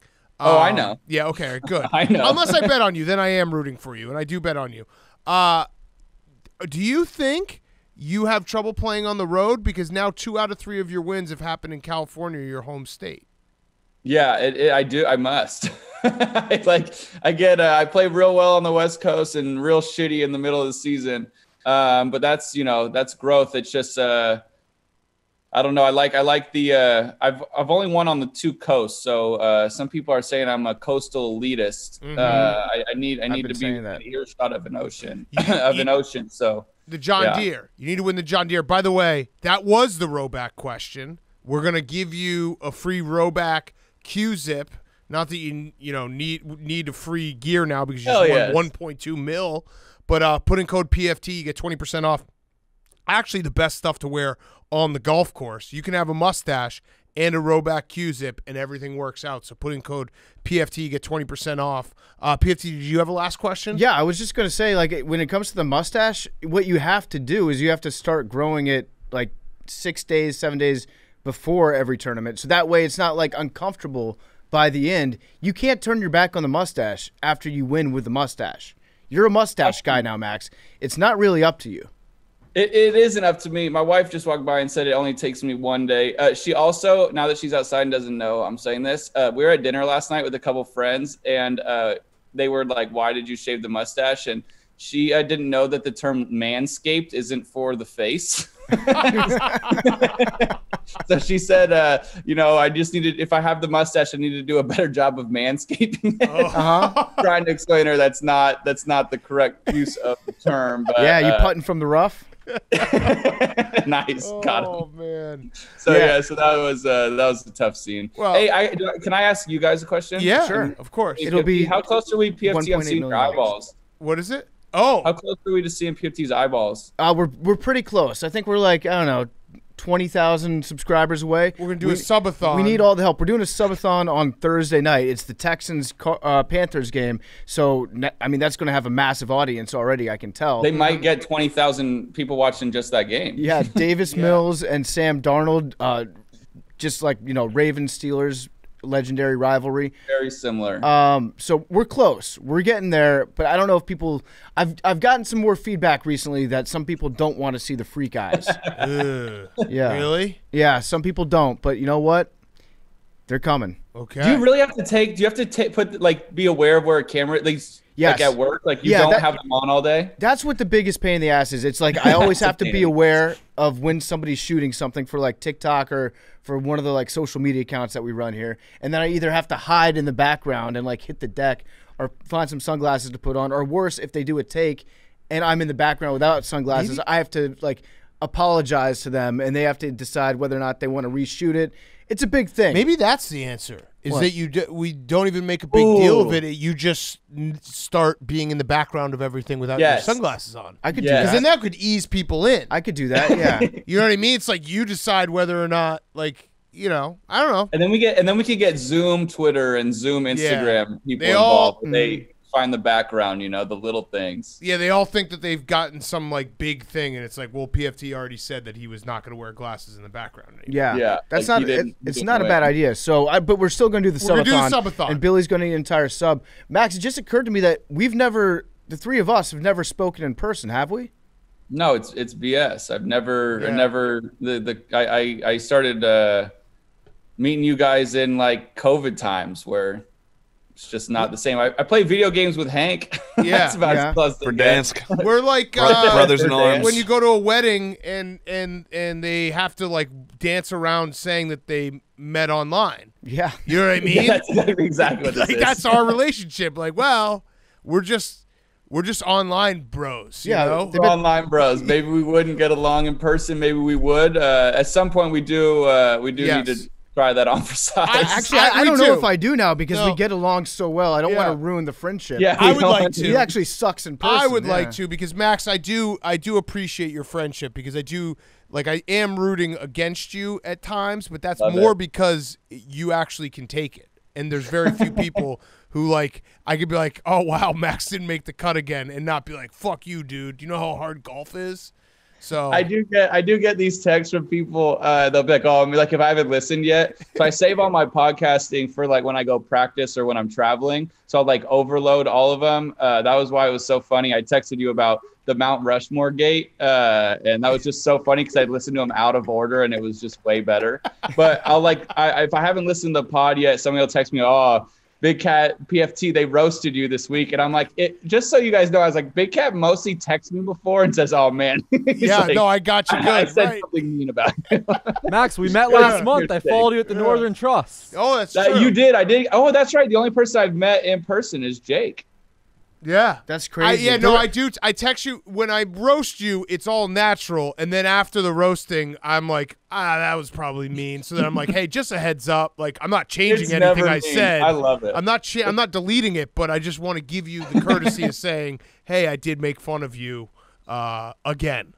And that's high class right there. Yeah. You don't have to delete it, but yeah, that's high class. But no, I love it. Actually, like I said, when I'm at tournaments and everyone's screaming about it, it really does make me laugh. I'm thinking to myself, man, you guys are either missing the point or you're so deep in the joke, you're as far in as I am at this point. So it's a wild ride. You know, it would be kind of wild if there were some listeners of the show that they actually think that Big Cat hates you, and then they hate you, and they show up and they're like, "Fuck Max, I hate that piece of shit."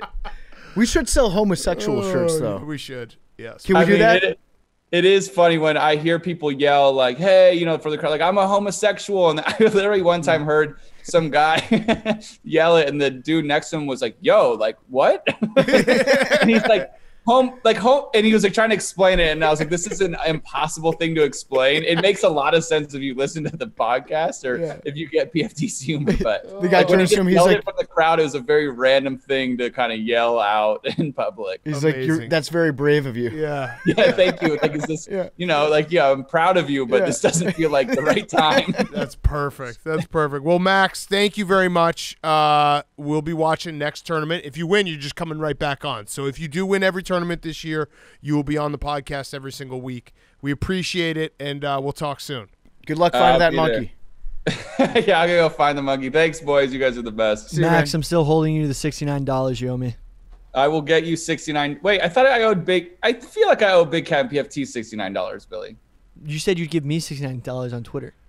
This is I this use- is I actually tagged you- I sad used because the you like number. actually want it. That's the but like when we do the joke with like, hey, you got to pay us some of the money. Like it's a joke. I'm gonna collect. He Right, I says. know that's sad. Yeah. It Billy, it I'll kinda just- makes I'll it give sad. you You know what, Billy? After $69. this, I'll give you 69. No, Max, don't worry about it. Cash app. sad. I'll just give Billy $69. This is what and he'll be Billy's one of the guys who's not in on the joke. Where it's like when we asked Josh Allen, like, you owe us 7% of your contract. Billy's like, are you guys going to collect that or what? You need somebody to strong arm it? Yeah. Yeah, all these, right. my frogs I'll don't be pay looking over my they don't feed back, Billy, themselves. just in case you're hunting me down. Thanks, Max. All right, see you, man. See ya. Thanks. See you. boys. Max Homa is brought to you by our great friends over at HelloFresh. HelloFresh is the absolute best. With HelloFresh, you get fresh, pre-measured ingredients and mouth-watering seasonal recipes delivered right to your door. So you can skip trips to the grocery store. Count on HelloFresh to make home cooking easy, fun, and affordable. That's why it's America's #1 meal kit. I love the HelloFresh that was delivered to my house. I got this pork loin, an Asian flavored pork loin served over sticky rice, sesame seeds, and some broccoli rabe. It was delicious. I cooked it up. It was super easy. It took me about a half hour to cook. I like cooking. I personally enjoy it when I have the time. It's therapeutic. HelloFresh makes it easy for you to cook a healthy, delicious meal at your house without wasting all the time that you would spend at the grocery store, without wasting all the time that you would spend chopping up the ingredients. They come already chopped up in individual containers, so you just combine them together. You cook the food yourself with everything pre-measured. It's super easy. HelloFresh offers 50 menu and market items to choose from every single week, from vegetarian meals and calorie-smart choices to extra special gourmet options. There's something for everyone to enjoy. They got recipes that are designed and tested by professional chefs and nutritional experts to ensure deliciousness and simplicity. We love HelloFresh here at Part of My Take. Like I said, I've cooked with it before. It is great. It's easy. It makes cooking meals fun. It makes cooking meals simple. It makes cooking meals quick and healthy and delicious. Go to HelloFresh.com/PMT14. Use promo code PMT14 for up to 14 free meals, including free shipping. PMT14, up to 14 free meals, including free shipping. Now here is Sam Pittman. Okay, we now welcome on a very special guest. It is the boss hog. It is the coach of the Arkansas Razorbacks. It is Coach Sam Pittman. Coach, thank you for joining us. We appreciate it. Let's start with what we got going on right now. So 3-0 season, Texas A&M at Jerry's World this weekend. How are we feeling midweek? We're talking to you Wednesday. We're going to run this, or talking to you Tuesday. We're going to run this Friday. Well, we've had a good week of practice. We're excited to go down there and play them. You know, we haven't beat them in 9 straight years, and so we have a lot of work to do. They're a powerful SEC team, but you know, we like our team. Our team plays really hard, and we're a little bit about our health. You know, we don't know if we got a couple of linemen that we don't know if can go or not, but other than that, we're in pretty good shape. Is there anything that Jerry Jones can help you out with in Jerry's world? I know, you know, he's obviously a giant Razorbacks fan himself and an alumni. He played there. Are there any windows he can open up at certain times, let the sun in when they've got the ball maybe in their wide receiver's eyes? Is there anything like that you've discussed with Jerry? Well, I'd like to turn the lights out if they're throwing deep, you know, maybe hit the lights real quick. Yep. Back on, or maybe, you know, if we can sneak a guy, you know, off the sideline or something like that, turn the lights out, and then amazingly it comes on and the guy's wide open. That'd be nice, but I really haven't had a chance to talk to Jerry about that. So your career in football has, you know, you kind of been all over. You get the head coaching job at Arkansas. You were at Georgia as the offensive line coach. You coached offensive line for many years. That's a very football guy, obviously, position group to coach. What, when you're coaching offensive linemen, when you're trying to get the most out of them, what are you looking for in an offensive lineman? Because I just want to talk football. Like, I want to hear you tell us what makes a perfect offensive lineman. Well, the first thing you look at is feet, but then kind of 1A is you look at how hard they play. You know, it's hard to make a guy who doesn't want to play hard. I mean, it really is. And we're very fortunate that we can go out and recruit. And I tell our coaches all the time, if they're not going to play hard, you know, we have to pry them and prod them to play hard. We've done a terrible job in recruiting, but that's that. And then you have to be able to bend. You know, a guy has to, you know, have leverage, and it's hard to get leverage unless you can bend at the hips.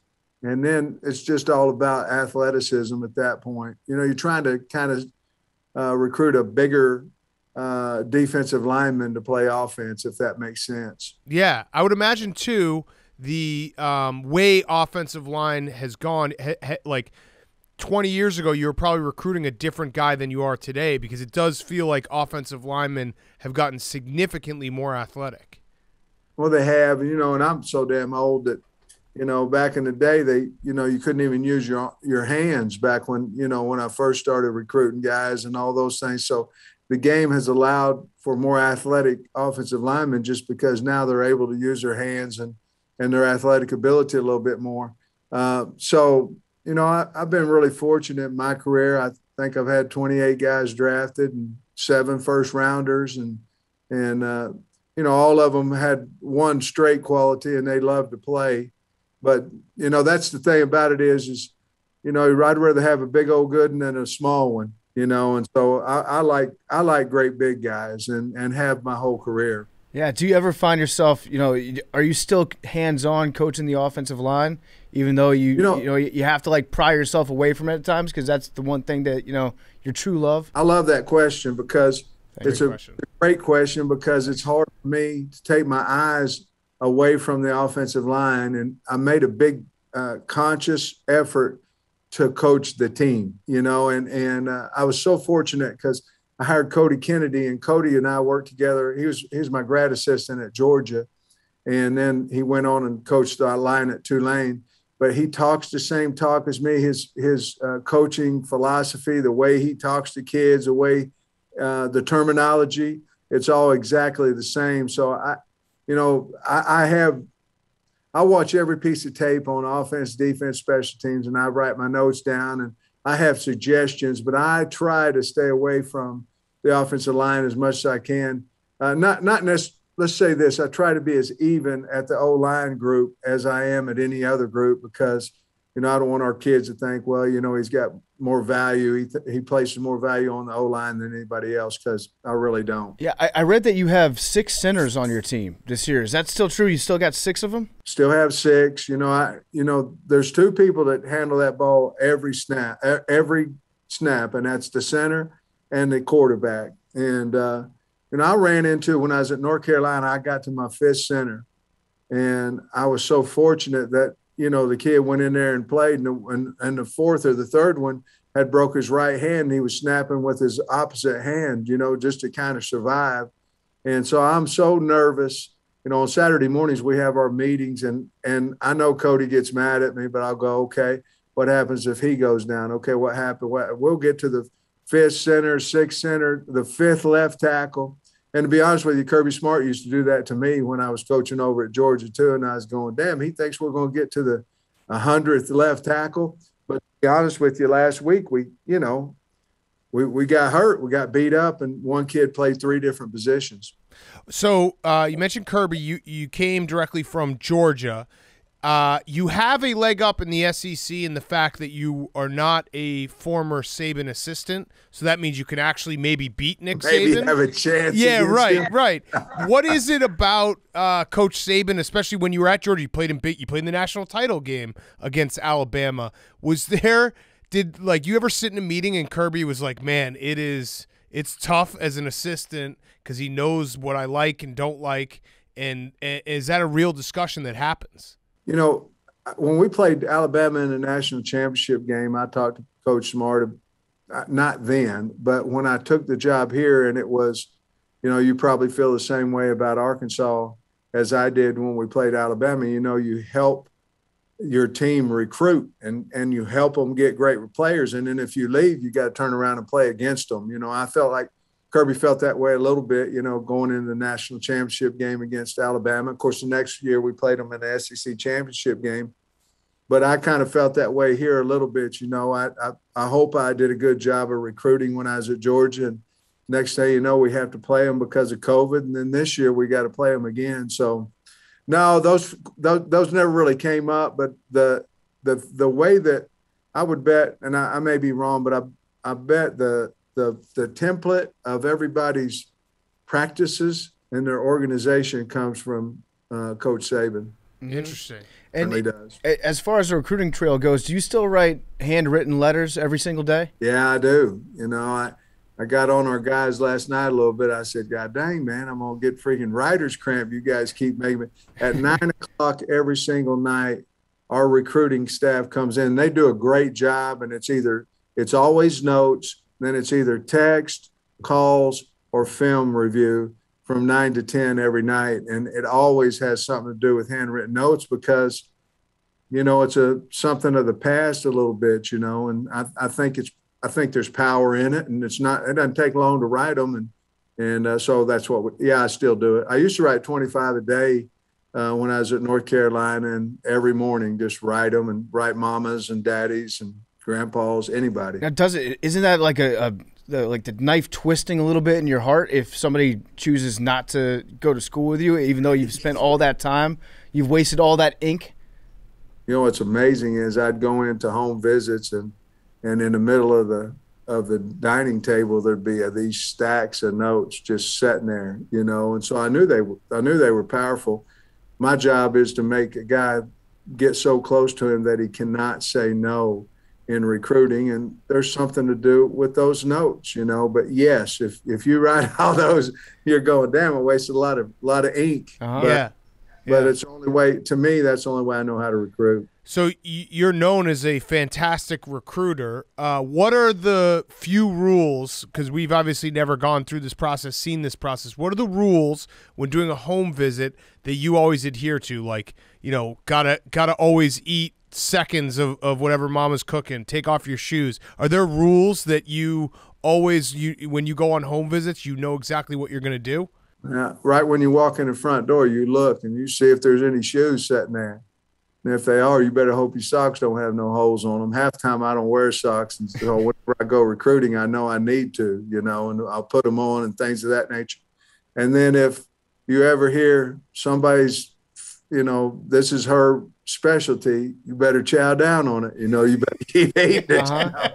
And I'm not for sure if that's not how I got the look I have now. I haven't always had this great physique I have right now.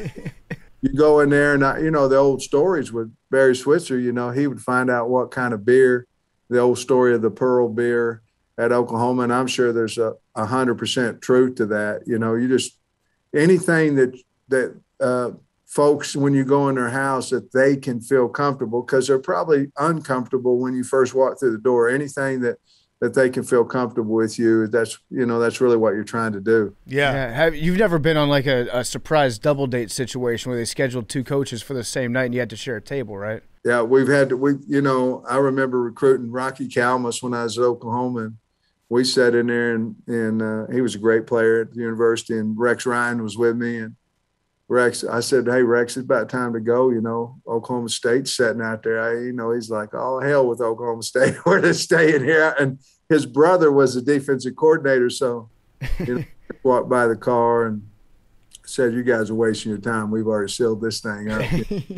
You find you can be third and fourth in line on a quality player, and you just sit out there in the driveway or on the street just waiting your turn. If you pulled up, let's say you're recruiting the two of us, and you pulled up and I said, hey, what I really want to do, Coach, is I want to watch a movie with you.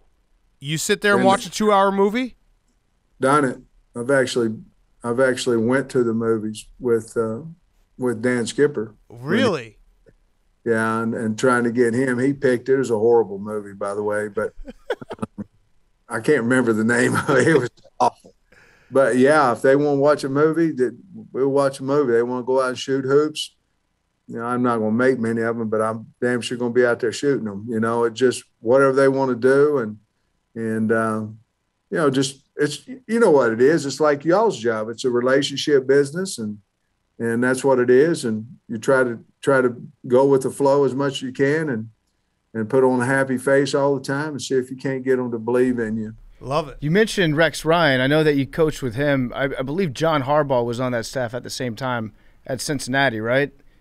Man, Coach had a hell of a staff there, not including myself, obviously, but Don Martindale was on that staff, who's D coordinator at the Ravens. John Harbaugh was there. Rex Ryan was there. Bob Wiley, who, was the coach for a lot of NFL teams, he was there. Myself. I'm sure I'm missing some really quality coaches, but those guys were all there on that same staff in '96. Yeah. So what was that like? Who was it? Was there an alpha? Was there you knew that Rex was the alpha? Oh yeah. Rex could walk in a room, light it up. He still can. That's just what kind of personality he was. John was Coach Harbaugh was one of the most highly respected guys on the staff. I can still remember the day that he left Cincinnati to go to Indiana, and I was out on the road with the head coach, and he called me. He was nice enough to call me and say, I'm getting ready to call the head coach. And I was like, oh, hell, it ain't going to be a good recruiting week for me, but John was such a special teams coach. I mean, he was outstanding. That's how he got his break in the NFL, or not break. I mean, he earned it, and then turned him into, man, what a quality head coach he is. Wonderful man. So there's a story about how you invited Rex down to help you build like a playscape in your backyard, and how Rex just he's not a very handy guy, allegedly. So maybe there's another story that you might have about Rex, where what's like a talent that Rex has that you wouldn't necessarily expect him to have? Well, really, the story on that one is that we built. I'm the carpenter, and so he asked me over to build a fort for his kids when we were at Norman. And then his big quote was, "Tornado can come through here," because it was so big. He said, "Tornado can come through here to wipe the house out, but the fort would be still standing." Well, then when he got the Ravens job, he flew me out, and we built a fort that was 3 levels of fort. And I mean, it was incredible, but he's not the handiest guy. I will say this, that we went for a week recruiting together, and he come walking out in a pair of sweats and a Walmart bag full of underwear, toothpaste, and toothbrush. And that was it. There was no luggage, no clothes, no nothing. And I said, "Man, what you going to do when you run them sweats, start stinking up a little bit?" And he said, "Oh, you got plenty of them." So, I mean, that's Rex. And he could wear the same thing every day, and people would love him. Yeah. We always talk about culture, especially in college programs. You take an Arkansas team that was kind of down and out. Last year you win. I'm counting the Auburn game as a win, just so you know. So you win 4 games last year. You guys got screwed in that game. 3-0 start this year. What is it like, that culture that you change that gets guys to buy in? We're honest as the day is long. What we say is what we're going to do. I think that's the biggest thing. I didn't come in here with a lot of cliches and promises or anything.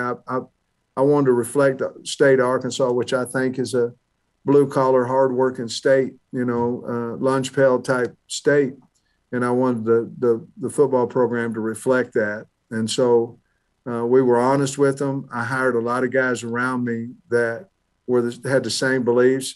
The number one thing, if you're selling something, and that's what we are, you have to have a whole lot of people believe the same thing. And you can tell whether a person believes that Arkansas is the best job in America or they don't. And I want a lot of guys around me that believe that, hey, this is it. And I know people think I'm crazy when I say I think this is the greatest university in the country. I do. I mean, that's my opinion. I can have it. And that's what I believe. And I wanted people around me to believe the same thing. And once you get that going, your players start believing in it a little bit more. And then, it can go up like wildfire, Yeah, and the fans, the Arkansas fans are special. They're a special bunch. They can definitely smell the BS from a mile away. When you were going through the process of maybe becoming the head coach, did you know that Hogville was like tracking the plane numbers, the tail numbers on all the jets? Did you have to take precautions so that your flight wouldn't show up on a message board? No, I wasn't. I'll be honest with you. I wasn't very far along in the process. I'd talked to Hunter Yurchek for about 20 minutes, about a week before I got the job. And I went home and I told Jamie, I said, I don't know if he does interviews because, out of respect, because people wrote letters and all that kind of stuff. But I just didn't think I had any kind of chance. We were getting ready to play LSU at Georgia in the championship game. So I didn't pay much attention to it, to be honest with you, but I heard they were tracking flights and all that. They sure weren't tracking them to me, because they didn't come out there and see me until they come pick me up. And now, do you know exactly why you had Arkansas football blocked on Twitter when you got the job? Well, oh yeah, I'm 100% sure why I did, because whenever I left, I was an O-line coach, man. I don't know what the big deal was, but when I left, the old fans weren't too kind to me, and I thought, well, hell, I'll just block them out, and I won't have to worry about it. So that's the truth. And if I get something on Twitter I don't like, I block them now. You know, you can be negative to me once, but twice, shame on me. Yeah, we actually have a coworker who's a Mississippi State fan who you have blocked on Twitter. He asked me to ask you to unblock him. Nah, I'm not going to do it. Love it. I love it. I respect your decision. Well, also the fact that Brandon's let me say he's this. asking to Let me be say unblocked. this. He might be a wonderful person and a wonderful man. Nope. But I'm not going to do it. Yeah, no, I respect your decision. I just had to ask for him because he's been asking me, all week. Like when you talk to Coach Pittman, ask him why I'm blocked. He knows why he's blocked. He knows why. He knows why he's blocked. He might have made a weight joke. Let's just say that. Okay? So he deserved to get blocked. I stand by your block of him. It is very funny, though, that you got hired by Arkansas and the Arkansas football account tweeted out, like, hey, can we get unblocked? I didn't know it, and Kyle Parkinson, our SID, he came to me and said, hey, do you know you have, the football program blocked? I said, no, I didn't know that, but we unblocked it quick, fast, in a hurry. I can promise you that. Yeah. I love it. I was watching some of your Yes Sir videos to get ready for this interview, and you've got the best. It's the best catchphrase. It's simple, it's to the point, but it's great because your Yes Sir hits different. And I was wondering, if could you teach us, like, what are the keys to saying yes, sir?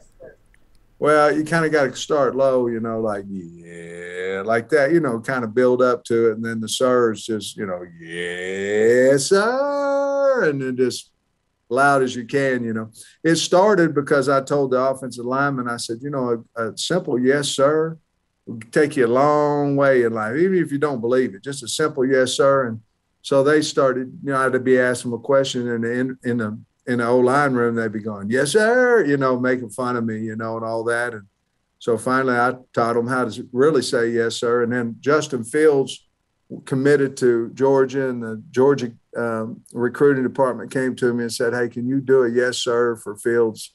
And I said, I didn't even recruit him, I can, but it looked kind of silly. And so I did it, and then it kind of caught on. Then every offensive lineman we ever, recruited after that, it was a yes, sir deal. So maybe that's why Justin Fields transferred to Ohio State. I know the real reason why, but maybe he transferred because he's like, I don't know this guy. Can blame me for that. Yeah. That's right. Yeah, he's like, I don't know this guy. Why is he taking credit for recruiting me? You're 100% right. It was my fault. Last question for me, and this has been great, Coach. We appreciate your time. We are good friends with the Must Bus. So how often do you talk to him? This seems like a full culture swing for Arkansas, both basketball and football. Everything's on the up and up. He's a neat dude. I mean, he's so much more involved in media and all those things that I am, and I get a laugh out of it. It seems like every week he has a 3 or 4 part series about going to the game and, wears T-shirts, Pittman for Coach of the Year, all that kind of stuff. But he's a really good dude, high energy. I mean, unbelievable energy. But he supports the heck out of me, and hopefully he feels the same way from me to him. But I think it's really kind of cool here because we all support each other. And I'm talking about softball, track, every sport, golf. I met with some ladies from the golf recruiting team last week and softball as well. We just want the state of Arkansas to do well in all sports. If we can help, we certainly will. And he's that way. He's a wonderful person. Let me throw this out there. It's been a while, it feels like, since we've had like a prominent power forward tight end combo in college. Maybe we get a dual recruiting thing going with you and Muss, and you guys find a guy who can do both. Well, I'll tell you this, I'd let him be the lead recruiter if that's what the case was. He's pretty dang good, So, but heck yeah, we'd take some of them big guys that can jump. We sure would. Yeah. He'd lend them to us. So they practice 12 months a year nowadays. Yeah. When he shows up, when Eric shows up and he's like, hey, can I put on a pair of pads and a uniform, get a picture taken for my recruiting purposes? My only complaint with that is like the jersey that I saw him wearing, it fit too well. You got to give him like a center's uniform. You got to make him your 7th center. Give him that triple XL. You're right, man. But, I don't think he'd do it because, he always got to be looking good, So I don't know if he'd do it or not. I'm going to try it, though. You should do the opposite and get dressed up in an Arkansas basketball uniform. Maybe like old school 70s, the small shorts. Somebody told me the other day, somebody texted out or whatever it is, and Musk took his shirt off after some big win, and they were like, "Hey, Pittman," I was, "Oh, hell no. Come on. That is not happening." If you beat Alabama this year, you got to take your shirt off in the locker room. Say it right. Let's do it. Come on. Set it up. I can't do it. Come man. on. All right. How about if you win the SEC I championship? ain't trying to embarrass myself any more than I already do. I think SEC championship game shirt gets popped off. I'd have an undershirt on underneath if I did that, I think. Nobody wants to see that. All right. Well, Coach, we really appreciate it. Can you give us your best yes, sir, before we head out? Yes, sir. That's good. I love it.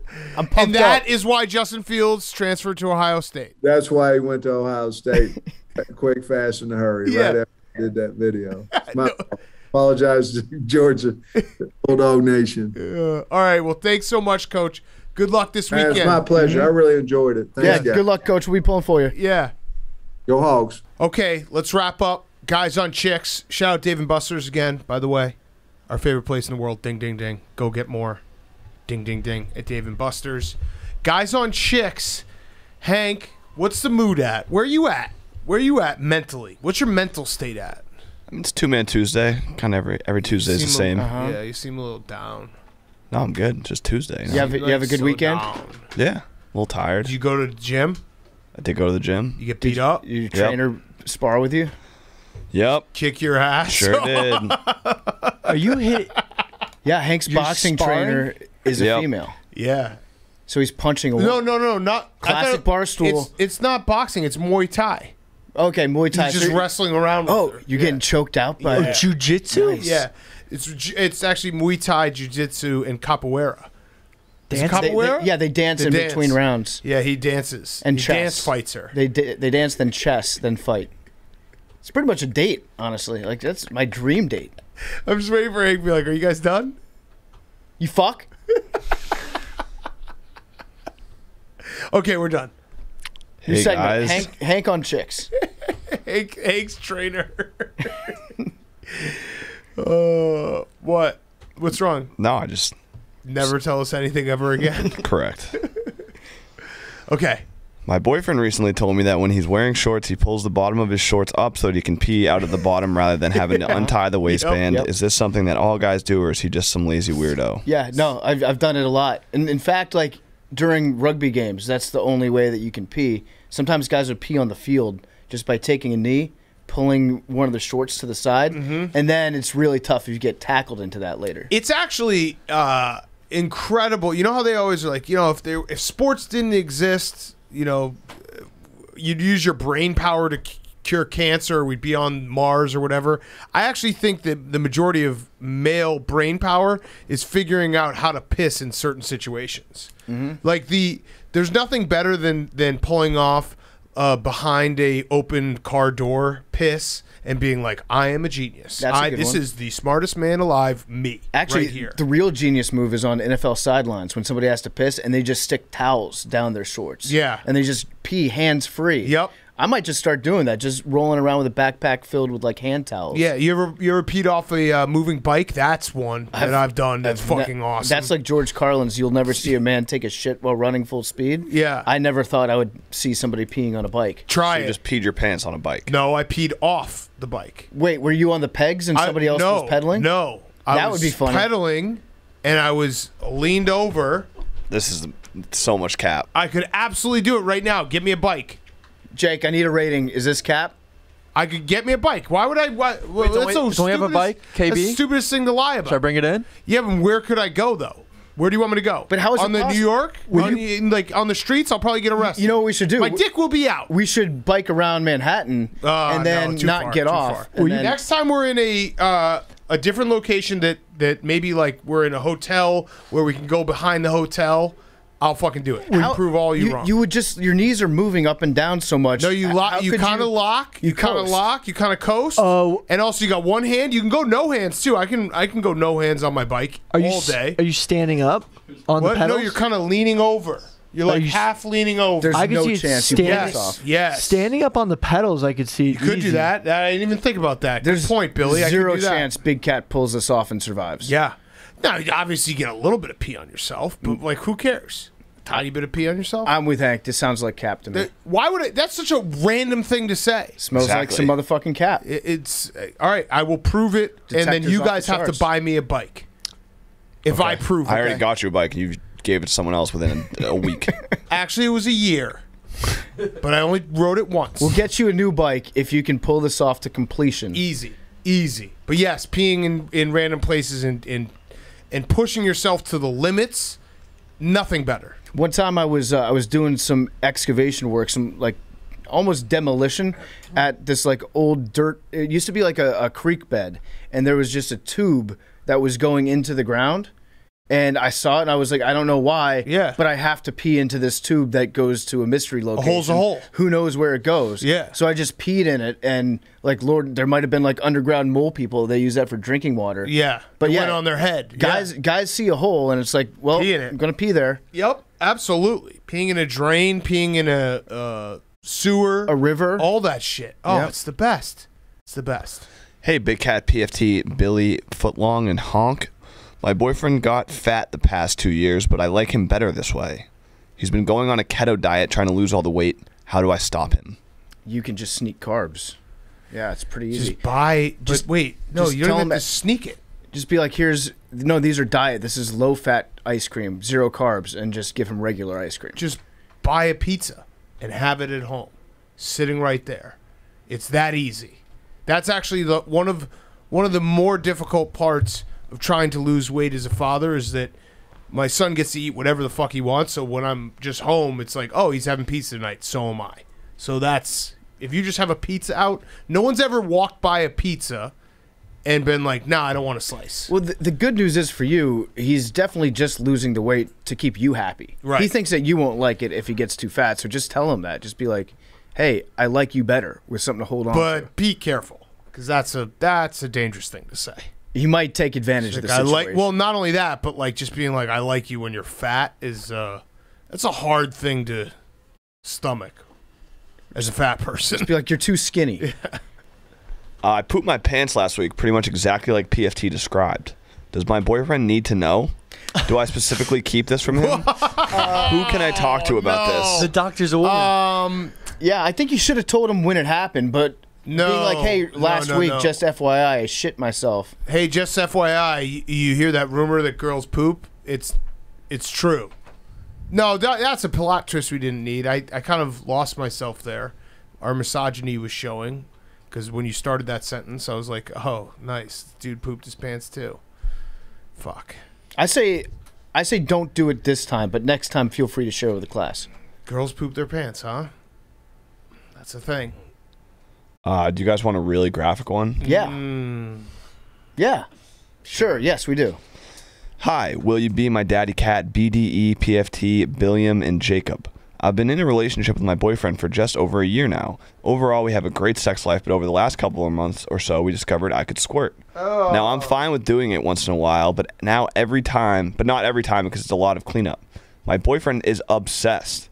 Now to the point where when I squirt in his mouth sometimes when he's giving me a face party and he makes slurping noises like he's finishing drinking water out of a cup. Now he's asked me to squirt in a cup next time so he can take it like a shot. How do I put an end to this? Because I think it's pee and he's insistent it isn't, and I don't want to picture him drinking my piss like Bear Grylls would do. This is on you, PFT. That's on you. I didn't want this. I think I didn't want this. You got to let him take the shot. I didn't want this. You got to let him do it. I apologize to everyone. I don't know. I've never been in a situation like this. I don't think that it wouldn't be the first thing that would occur to me to request. But you got it's no skin off your back. If waste not, want not. That's perfectly good hydration. The funniest part is her going, it's piss. I'm pissing. And he's like, no, it's not. Yeah, no, that's the thing. So you can probably trace this back to your guy just likes it because he feels like a real man when he makes you squirt. So I don't know. I think you got to let him do it. I don't see a way I out of didn't it. want this. Charlie Brewer just transferred. He quit Utah. Transfer. Shouldn't say quit. He quit. No, he did quit Utah. He did quit Utah, but yes, he's transferring again. All right. Damn transfer portal. Jake, you want to weigh in on this one? I mean, you're the tongue king.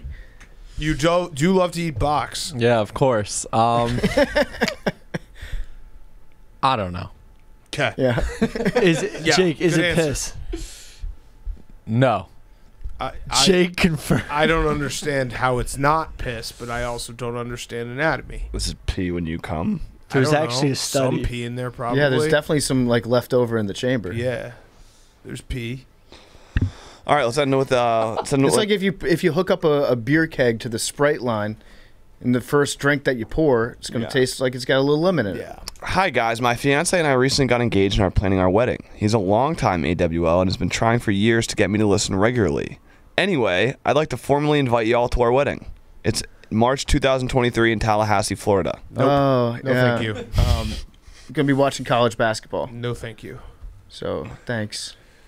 Thank you for the invite. We regrettably Tallahassee? No regrettably offense, I used to declined. coach there. March, Tallahassee. Yeah, can't make it. 2023? Mm-hmm. Ah, shit. Avatar 6 is coming out that weekend. So Yeah. No, that's college basketball. I'm sorry, but you can't do that. You can't do that. Oh, speaking of college basketball, shout out JJ Redick. Hell of a career. Retired without drawing it out in a year-long ceremony where everyone sucks his dick. Congrats, Congratulations to him. What? That's a good thing to do. Yeah. What part of what I just said was incorrect? I love JJ Redick. Absolute legend, college basketball legend. If he announced he was retiring a year early, I don't think his NBA accolades would merit him He's one of the best shooters of all time. farewell. I mean, Wow, sounds like you really hate Duke. no, I don't. I just Damn. think I don't think it was a good analogy by Big Cat. I think I he think was it was just a hating just to perfect hate because that's what he analogy, does because he's a hater. Oh. Well, guess what, JJ? Now you're stepping into the podcasting octagon full time. Yep. This So, is yeah. so now it's real. Yeah. Now the rivalry is real, okay? Yep. You and Gloves are Tommy coming off. versus me and Big Cat. Brawl. Brawl for all. Bring it on, bitch. All right, Billy, got anything to wrap up? Yeah, Aaron Rodgers discount double check promoting buying insurance also promotes insurance fraud. So another one we could add to it. Does anyone actually floss? Quick. Nope. No one actually flosses. Occasionally. Nope. Oh yeah, when you have like steak in your teeth. Well, like floss every day. Like no, when you get consistent steak flossing. cut. When you eat corn, yes. Listen, you can either floss or if your girl squirts, just have her just blast it out. Jeez. There was a study done on squirting where they hooked an MRI machine up to someone, and okay, the bladder here we go. actually. There was a You study. found that? You There found was that a study study. just there was now. an empty. It no, just came the out. Bladder empty, Wait. so it's piss. What about the floss?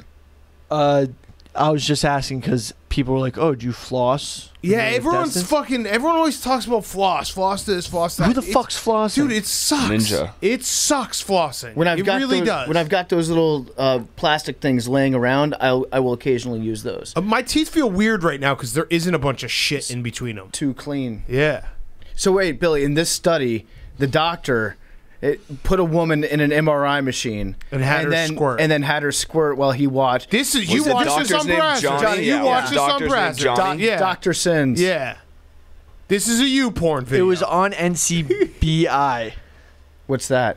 It's a list of studies. A list of studies. and also a list of letters. NCBLI. Got it. Something You just like that. added something there. Anyway, CBLI Zach, list Zach Wilson also had the fastest throw on This week? This week, Does yeah. that count for points? In the first 2 weeks, he had a 59.99 mile per hour pass. Was that on an Is it a interception? completion? yeah. Probably had the fastest say that, interception but it was too. the fastest. Hard to so- intercept something so fast. Hey, laser arm. Yeah. Is that it? Keep that in mind. That's Yeah. a good recap. Laser arm? Laser arm is what he said. Laser arm. It's hard to do the recaps on the Sunday nights. Yeah, no, that was good. That was a good list. Yeah, I like that Zach Wilson stat. It's going to be Zach Wilson is going to be a very funny thing that happens to this podcast as you attempt to find a way to spin this in a positive. He will end up on this podcast. I don't know. We'll see. When? When he's sick. When he's out of the league? No, when he's sick. Oh, okay. And lights it up, and then we're like, we Oh, gotta you have meant him like on. he's going to get a job at Barstool in a couple of years when he's out of the league. It's gonna be Billy and Zach. Billy and Zach talk ball. Talk sickest throws of the week. By the way, your Monday night throws. recap was awesome. Yeah, Thank you. sickest throws of the week. Yeah, sickest I was throws a of the sick week. quarterback back in the day. Me too. yeah, you know, we both were sick. There used to be dinosaurs. Both on had so much Antarctica. potential. Wait, what was that, Billy? Yo, Billy, did you see about No, 69. a bunch went too fast. of 97. hornets 8, murdered 18. penguins today? Some rare 97. penguins. Yeah, serious. 91. 69. Our sweet Too fast, princess? sorry. 85. Ochocinco. What was the thing? What was you saying? There used to be dinosaurs in Antarctica. And a Weren't bunch there of, dinosaurs everywhere? It was Pangea back then. yeah, Yeah. but a bunch of hornets also murdered some penguins. That Rare- happened today? Rare penguins, yeah. Where? I think in South America. Yeah. Do we have video? South Africa. Do we have video? I don't want to watch South that video. I don't believe it if we don't have video. I believe it. I don't believe that shit. I believe Murder it. hornets. Yeah, they're They- just trying to get the murder horn, They big got murder horn. They got someone. Mm-hmm. A penguin? Rare penguins. penguins. Rare penguins? The A ones, penguin? not the ones in Antarctica. Fuck God you, damn Sidney it. Crosby. Oh, Hope it was man. him. Hope he got stung by several bees Our today. sweet princes? The rare penguins? Oh, Larry had a correct pick. Yep. Good job, Larry's Larry. 1-1. Yep. Yep. Monitor. Love you guys.